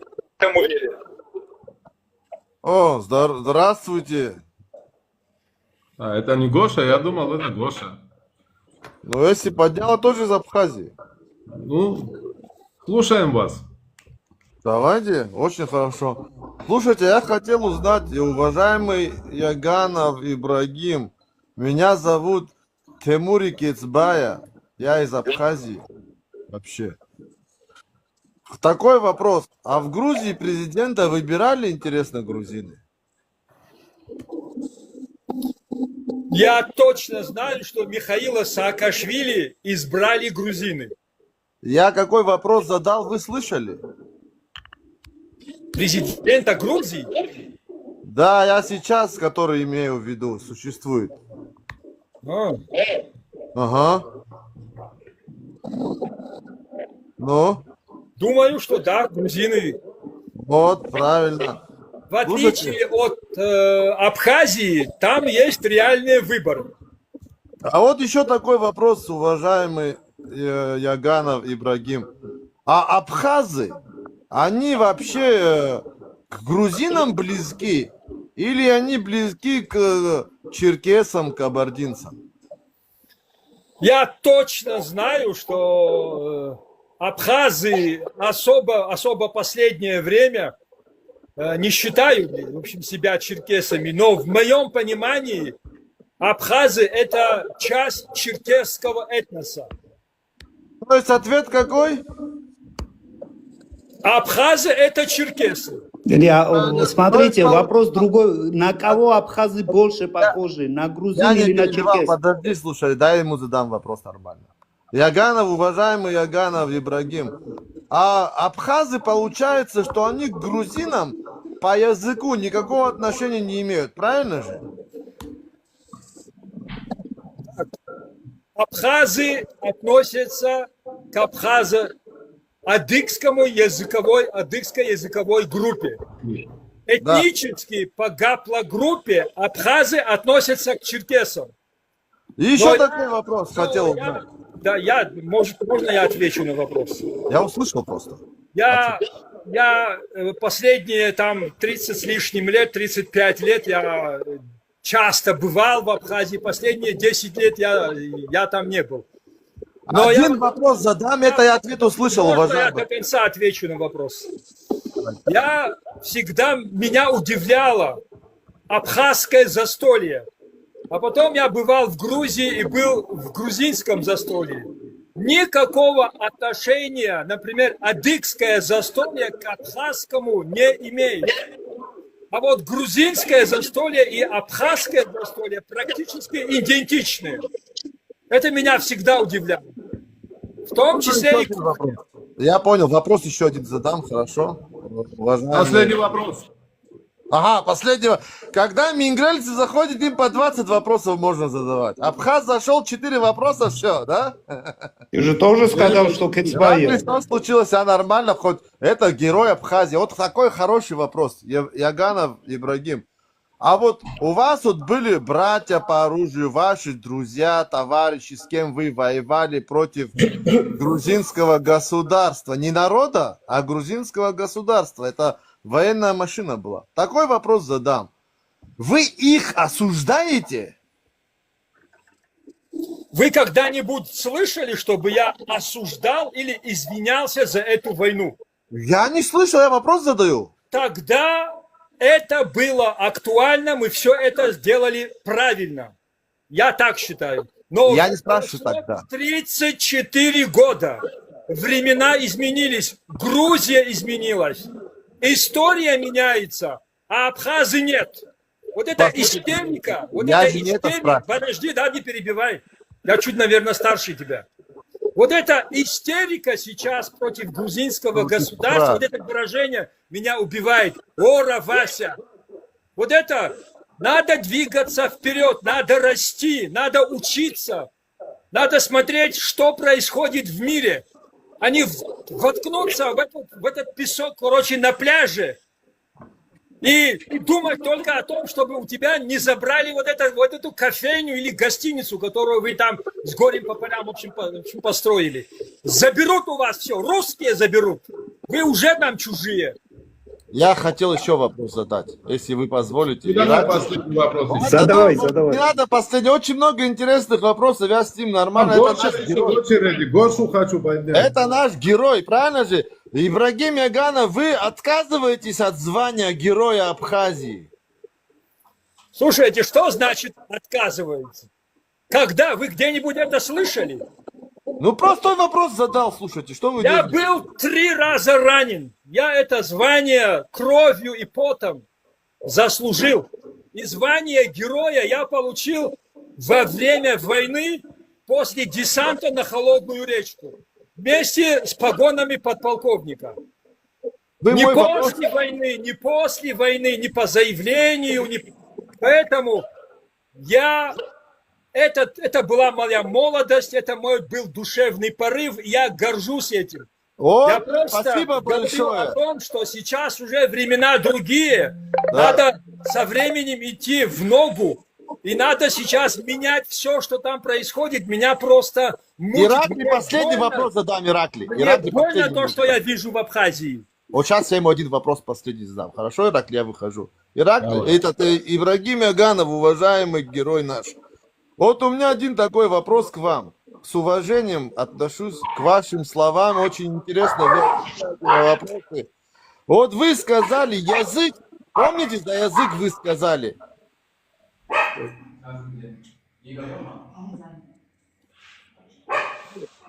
Ну, вылетел. Давай идем дальше. Сейчас, секундочку, извиняюсь. Господин Яганов, смотрите, все равно вот в самом начале это просто нас очень, знаете как, очень нас эта тема беспокоит.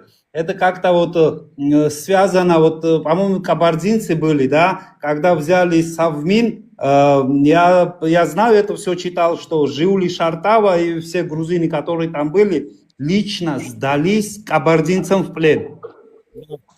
Они, кабардинцы, сказали им, что их никто не будет трогать, гарантии дали безопасности, и потом что-то случилось, и их всех казнили. Просто вот я услышал, что вас там не было, там также не было и этого чеченца Басаева, как я знаю. И там кто-то был, другие были. Просто вот вы как знаете, что там случилось? Просто вот вы по-любому это знаете, эту информацию. Сейчас, я думаю, время пришло, что как-то на свет вынести это, чтобы мы тоже как-то что-то, знали эту тему, потому что эта тема нас очень беспокоит. Тут и кабардинцы замешаны, и как-то у нас думают, что кабардинцы как бы отказались от своего слова. Я знаю, что это не так. Просто вот расскажите эту ситуацию, как вы знаете. Ну, я еще раз повторюсь, это позор. Этот случай является позором для нас, кабардинцев. Они действительно сдались Муаеду Шорову, и который гарантировал им безопасность. Потом они получили приказ доставить их в Гудауту. Их доставили в Гудауту, сдали в штаб. Потом там уже кабардинцев не было. Был приказ переместить их обратно в Сухум. И вот в дороге из Гудауты в Сухум они были расстреляны. Ну, это, как мне известно, по слухам. И я не знаю, честно говоря, это очень сложный вопрос. Я могу сказать одно, если бы я там был, я бы такого не допустил бы. Я сделал бы все, чтобы... Я считаю, что это принципиально, что это является военным преступлением. Но таких подробных сведений об этом случае я не располагаю. Хорошо, там мы тоже знаем там некоторые ситуации, которые там были, там то, что Шамба подъехал, там и вот эти разговоры. Грузины сами как бы сказали кабардинцам, что мы пойдем Шамбой. Вот, как я знаю, такой там разговор был. Ну, не знаю, история все на свои места расставит. Да. Хорошо, удачи всем, до свидания. Так, следующий кто у нас?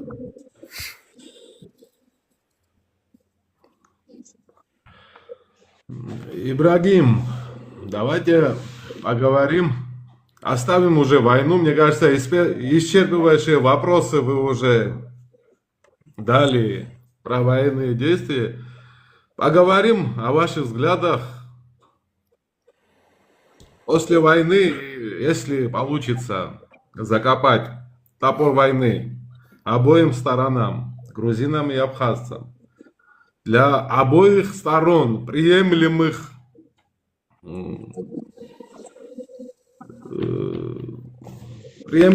вариантах получится что-то совместное создать. Да? Я не знаю, это будет федерация или широкая автономия в сторону Абхазии.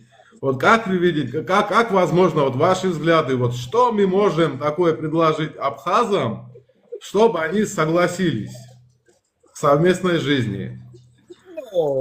Много чего вы можете предложить. Вы можете предложить государство, вы можете предложить экономику, вы можете предложить систему, которая у вас есть. Ну, извините, я общался с Михаилом Саакашвили. Я считаю его своим личным другом. Ну, мы так... У нас таких больших контактов не было, ввиду того, что он очень быстро и сильно передвигался, в общем, в те времена. Но я даже в силу своих возможностей попытался изучить опыт Саакашвили. Он младше меня, но я не стесняюсь этого. И я скажу, что за эти 10 лет Саакашвили смог провести Грузию из вакханалии к правовому государству. Ну, те, кто постарше, помнит, что творилось в Грузии в этот постсоветский период. И к чему пришла Грузия в период Саакашвили. Я знаю, к нему отношение в Грузии неоднозначное, но это ваш вопрос. Мое отношение к нему такое, близкое, дружественное. Я считаю, что Саакашвили протоптал ту тропинку, по которой сможем пройти уже все мы, весь Кавказ, особенно северокавказские народы, в частности черкесы. Я могу говорить только за черкесов, я вполне откровенно скажу, что вот эта тропа, которую протоптал Саакашвили, в общем, станет и для нас тоже актуальной дорогой. Я верю, я мечтаю об этом. Правовое государство, жертвой которого стал потом и сам Саакашвили, это западные ценности, это интеграция. Но сейчас у нас для альтернативы есть два направления для интегрирования. Это Азия и Европа. Потому что мы живем прямо на стыке Азии и Европы. Я не думаю, что кто-то мечтает об Азии. Азия – это Китай. Кто-нибудь бежит в Китай, когда у него там ситуация стала плохой? Нет, все бегут в Европу. Все хотят быть частью, в общем, Европы. И как раз вот эта концепция, я считаю, для черкесов может быть приемлемой. И у нас появится возможность, и будет очень много вариантов, чего можно предложить абхазам, но это будет после того, когда пройдет эпоха Российской империи, Россия ослабнет и просто ее не будет ее присутствия в Абхазии. Тогда все в корне поменяется, я в этом уверен. Ибрагим, даже я тоже отвечу на тот же вопрос, который Ираклий вам задал. Давайте просто на глобальную политику сегодня посмотрим. Кто-нибудь мог представить себе 2 года назад, что Армения и Азербайджан будут подписывать какие-то договора о взаимной торговле, там, не знаю, о коридорах международных и так далее. И даже идет речь пока на уровне разговоров, что у них может снова появиться вообще единая валюта. Даже до такой степени дошла речь. Я извиняюсь, Тимур, на 5 минут отлучусь. Ты веди пока. Да, хорошо, Ираклий. Соседу плохо стало, скорая приехала и просят помочь спустить человека. Очень плохо, понимаешь? Давай. Но сегодня они встречаются, Пашинян и Алиев встречаются на международных площадках, пожимают друг другу руки. Уже даже нету той дозы ненависти, которая была 2 года назад. Не то, что 2 года, даже 10 лет назад, то, что было по сравнению с сегодняшним днем, они стали уже, не знаю, дружить понемногу. Пройдет еще 10 лет, и время все лечит. И тем абхазам, которым сегодня не представляют себе совместную жизнь с грузинами, поверьте мне, это всего лишь иллюзия, что мы не сможем снова вместе жить. Да, согласен. Были разные периоды. Это не наша первая война. В нашей истории очень много противостояний было. Ну, тогда это было нормально. Но сейчас, в 21 веке, воюют только такие недостраны, как Россия, которые все еще думают о своем имперском прошлом. И которые не могут смириться с тем, что они не являются гегемоном на этой планете. Это у них как, не знаю, как синдром империализма, я так называю. В 2012 году начало войны было уже 20 лет. И мы, скажем, открыто начали пересматривать. Мы тогда абхазам сказали: уважаемые, 20 лет прошло, необходимо эту войну заканчивать. И альтернативы договариваться с Грузией просто нет. Вы должны навести контакты и договариваться с Грузией, а мы вам поможем. Это было в 2012 году. И после этого я первый раз поехал в Грузию. Мы там встречались с депутатами в правительстве, потом с Саакашвили встретились. И вот с тех пор я именно говорю о том, что эту войну надо заканчивать, надо договариваться с Грузией. О чем вы договоритесь, это ваш вопрос. Мы можем стать гарантами ваших договоренностей. Только тогда, как минимум медиаторами. Да, мы можем быть только гарантами вашего договора. А договориться должны вы сами. И это будет рано или поздно, я в этом уверен. Я тоже. Как больше времени проходит, я больше и больше в этом уверен, что мы, конечно, придем к какому-то выводу, что по отдельности нам будет гораздо хуже, чем вместе. Да, именно так. И когда ты поглощаешься такой культурой, как российской, такой огромной страной, там выжить и выстоять свою, не то что независимость, свою элементарную культуру невозможно. Вы ассимилируетесь примерно 30-40 лет, и вы ассимилируетесь полностью. Ну, в Абхазии очень много, особенно мингрельских фамилий, которые ассимилированы, которые уже стали абхазами. Я лично не знаю ни одной абхазской фамилии, которая стала грузинской. Может быть, есть? Нет, есть. Такие случаи. Это работало в обе стороны, да, но преимущественно, конечно, в абхазскую сторону. Да. И вот, как вы говорили, войны были, драки были, все было. И с Грузией, абхазом были шансы немножко и подраться, и повоевать. и какие-то ассимиляционные провести. Вот война началась, и, вроде они победили. Никаких шансов в этом направлении с Россией у абхазов нет. Только полная ассимиляция и уничтожение. А эту территорию Россия уже выкупила. Они думали, что... Гарантом их культуры являемся мы. Да, они Только думали, мы можем что... сохранить их культуру. Да, они думали, что Россия им помогает. Нет, это был сыр в мышеловке, в которую они попали. И выбраться оттуда может только им помочь Грузия. Потому что у Грузии есть такие международные права. Согласно международному законодательству, территория Абхазии считается грузинской оккупированной территорией.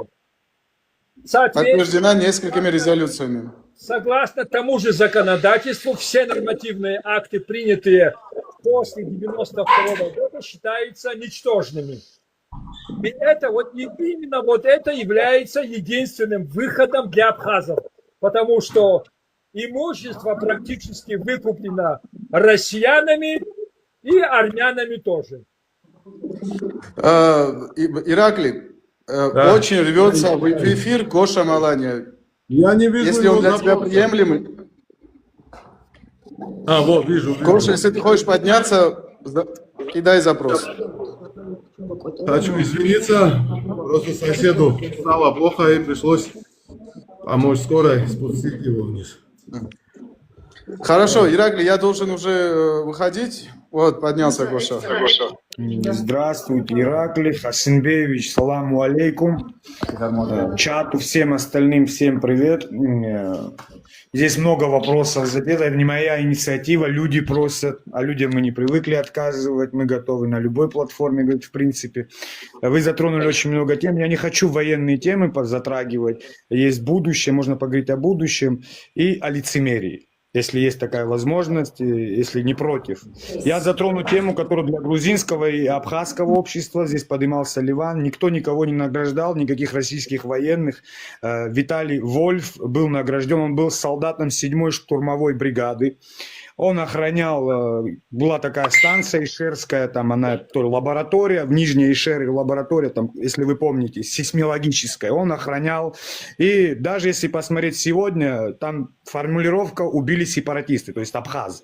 То есть его наградили героем России за то, что он охранял, как российский солдат, объект наследия Советского Союза. Это первый факт. Продолжим дальше. Хасинбеевич, мы с вами, жалко, что здесь, потому что вы боевой друг моего дядьки, как бы не хотелось бы здесь, конечно, с вами говорить, но хотелось бы задать вам такого рода вопрос. На сегодняшний день на территории Грузия, прошли выборы в 2024 году. Эти выборы ООН, Генассамблея не признала, некоторые участники этих организаций не признали. Вот сегодняшнее правительство является пророссийским, как вы считаете? Да. Да? Во-первых, относительно площадки. Меня абхазы уже давно никуда не приглашают. Я с удовольствием вас позову к себе. Просто вас не видно. Предателем, откровенно говоря. Никто вас предателем не считает, Хасинбеевич. Во-вторых, сегодняшнее, к великому моему сожалению, сегодняшнее правительство Грузии, мы со стороны видим, что оно пророссийское. То есть в Грузию начал возвращаться, к сожалению, Советский Союз. А это Россия. Нам очень жаль. Я еще больше скажу. Я бы с удовольствием сейчас уехал я сейчас в Европе, в этой спокойной, разложенной по полкам Европе. И я бы с удовольствием уехал бы в Грузию, но для меня это просто опасно. Слишком много у вас русских. Давайте я вас... Я продолжу, Тимур, если можно, пожалуйста. Я абсолютно должен сказать, несмотря на то, что я лично являюсь, не знаю, оппозиционно настроенным гражданином Грузии, говорить однозначно, что наше правительство прорусское, это совершенно не так. Потому что никаких договоренностей, как и не было дипломатических отношений с Россией, так и нет до сих пор.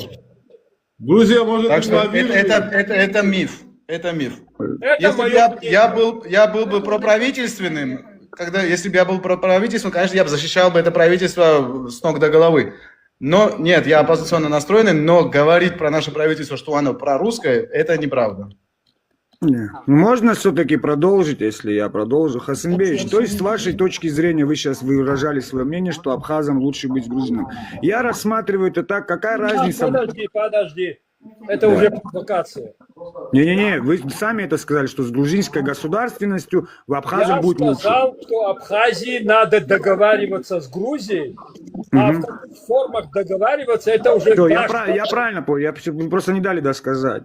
Вы сказали, что Абхазии растворятся в армянском обществе, в русском обществе, а в грузинском не растворятся, по-вашему. Это ваше субъективное мнение. Вы сказали, лучше договариваться. То есть современная Грузия, его правительство является пророссийским. Вы сейчас обвиняли нашего президента Бадру Гумба в марионетности, в чем угодно вы его сейчас назвали, да? Но все-таки там тоже пророссийское правительство, и мы, получается, то есть должны от одного к тому же прийти, получается. Так, по вашему мнению? Нет. Ну тогда, получается, это утопия, Хасанбеевич? Я могу ответить на вопрос? Да, я слушаю, да. Сейчас... По моему мнению, по моей информации, как я вижу, Россия плотно сидит в Грузии ровно так же, как и в Абхазии. Я говорю о том периоде, когда эпоха Российской империи пройдет, если с вами не будет русских, если вот этой нации, вот этой империи, которая всю жизнь травила нас друг на друга, вот эта старая схема «разделяй и властвуй», она была актуальна всегда и актуальна по сегодняшний день. Когда мы, все кавказские народы, без этого старшего брата, без этого посредника начнем между собой нормально разговаривать, мы прекрасно договоримся и решим все проблемы. Ваша проблема сейчас, почему вы не можете договориться с грузинами, заключается именно в том, что вы в теплых объятиях Российской империи. Это погибель как для вас, как для нас, так и для Грузии. Хасанбеевич, я могу парировать ваши слова? Конечно. Имею? Да, ну я вам так, тогда я вам так отвечу, не выбираю ничью сторону. Вы обвинили, что у нас в Атханале, но я вам скажу одно. Выгодно, сильная экономическая Абхазия на этой планете никому не нужна, кроме самих абхазов. И среди нашего общества тоже есть такие, наверное, есть, которым она тоже не нужна. Ни России сильная Абхазия не нужна, ни Грузии не нужна сильная Абхазия. И я не поверю, что грузины захотят сильную Абхазию или Россия захочет. Все хотят нам принести рыбу. Ну, удочку дать нам никто не хочет. Объясню своими словами, фактами. Прошло 33 года после известных военных действий, да? Где вы, кстати, вышли победителем. Это будет потом последний вопрос, кстати. Абхазия, Грузия могла бы подписать договор, не устраивать нам экономические блокады, дать нам возможность развиваться, чтобы мы не там рыбу просили, а сами рыбу добывали. Но Грузия всеми возможными путями, вы прекрасно знаете, закон об оккупированных территориях, экономической деятельности. И в любом проявлении, когда Абхазия пытается проявить себя, выйти даже на международной арене в спортивной форме абхазской выступить, Грузия блокирует. Это ли есть, вот к ним мне надо пойти за помощью? Это элементарная государственность. А? Хасанбеевич, подожди, ну не лезь, я же не с тобой. То, что говоришь, хоть если мы будем это допускать, это будет признанием Абхазии. Я отвечу на этот вопрос. Я отвечу на этот вопрос. Ну, что касается санкций, это обычная государственная практика во всем мире. Потому что Грузия тоже общество неоднородное, разные политические течения, партии, взгляды, поэтому это Грузия не придумала, это во всем мире. Но я вам другое скажу, уважаемые абхазы, вам не нужно признание Абхазии. Если Грузия признает Абхазию, Абхазию признает весь мир. Других проблем ни с кем не будет. Если весь мир признает Абхазию, первым требованием к Абхазии будет привести в соответствие с демократическими нормами Конституцию Абхазии. А в Конституции Абхазии есть пункт, что президентом Абхазии может быть только этнический абхаз. Если вы приведете в соответствие с демократическими нормами свою конституцию по требованию мирового сообщества, то президентом Абхазии может быть любой гражданин Абхазии. Ну, можно сделать 5-летний ценз и знание абхазского языка. Если вы введете эту поправку в свою конституцию, вы никогда выборы уже не выиграете. Будет кто-нибудь не абхаз, родившийся в Абхазии и владеющий абхазским языком. И никогда вы в Абхазии власть уже не получите. Вы это прекрасно понимаете. Поэтому вам не нужно признание мирового сообщества. Хасимбеевич, секундочку. Я извиняюсь. Назовите мне, пожалуйста, прецедент на Кавказе, чтобы... Я договорю. Ага. Я договорю. Вам сейчас вот эта неразбериха, которая творится в Абхазии, больше устраивает. Потому что воруют все, начиная от президента, заканчивая охранником. Не воруют только те, у кого нету такой возможности.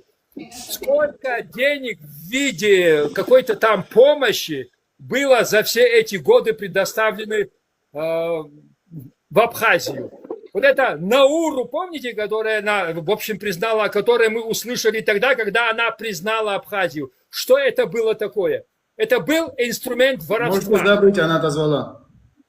Это был инструмент, да, они ее использовали, и все. Это был инструмент воровства. То есть деньги ворованные, деньги обычно проходили через их банки. Это остров, где есть пляж и банк, и больше ничего нету. Хасанбеевич, Я могу парировать, Хасимбеевич? мне кажется, вашему оппоненту как раз и надо то, о чем мы говорили, чтобы не абхазец стал президентом Абхазии, потому что он сам не является абхазцем и на президентское кресло. Я Конечно, так думаю. мне это выгодно. Хасимбеевич, назовите мне, пожалуйста, прецедент в любой Кавказской республике, пусть будет на территории Российской Федерации или на территории Грузии, Армении или Азербайджана, чтобы не было этнической национальности той страны, как она называется. Можете назвать? Даже в этих странах нет этого закона. Есть? Ну, в Аргентине два слова. Я сказал на Кавказе, Хасимбеевич. Слушай, а на Кавказе ты что, видел нормальное государство? Ну понятно. Хасимбеевич, еще один вопрос меня интересующий. Скажите, пожалуйста, вы не отошли от своих обычаев, от датов и традиций? Ну, к сожалению, живя в Европе. Частично отошли, но стараемся. Ну, морально-этическое кавказское вас осталось?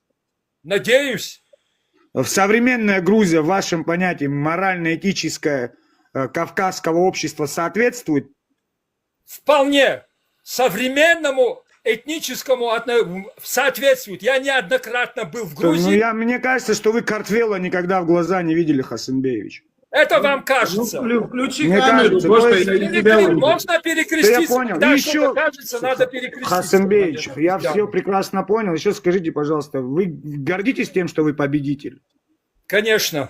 Горжусь тем, что я герой. Все, ассаламу алейкум. Хасимбеевич, больше вопросов к вам не имею. Если вас Абхазия не приглашает, мы вас пригласим. С удовольствием побеседуем. Вы ответили все честно, как можете. Опять грузины вас приглашают, Хасимбеевич. Где грузины? Все мигрелы сидят, слушай, и Хасимбеевич, тебя мигрелы оккупировали. Здесь абхазов даже нету, я тебя удивить хочу. Тебя дурят, Хасимбеевич, это мигрелы, не грузины. Подожди, ты что, меня считаешь мальчиком? Я здесь разговариваю сегодня с мингрелами. Потому что с ними можно разговаривать, а с вами невозможно почему-то. К сожалению, так. Правильно, Хасим. Мигрелы, они такие гибкие, с ними. Ну, молодцы, правильно. Здравствуйте, Ибрагим, мы с вами знакомы, мы с вами знакомы, мы с вами разговаривали, вы помните, наверное. Да.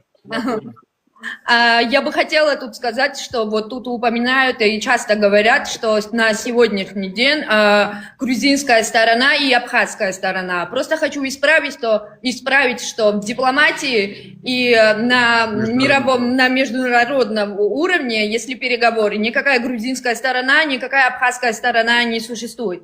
После 2008 года существует только грузинская и российская сторона.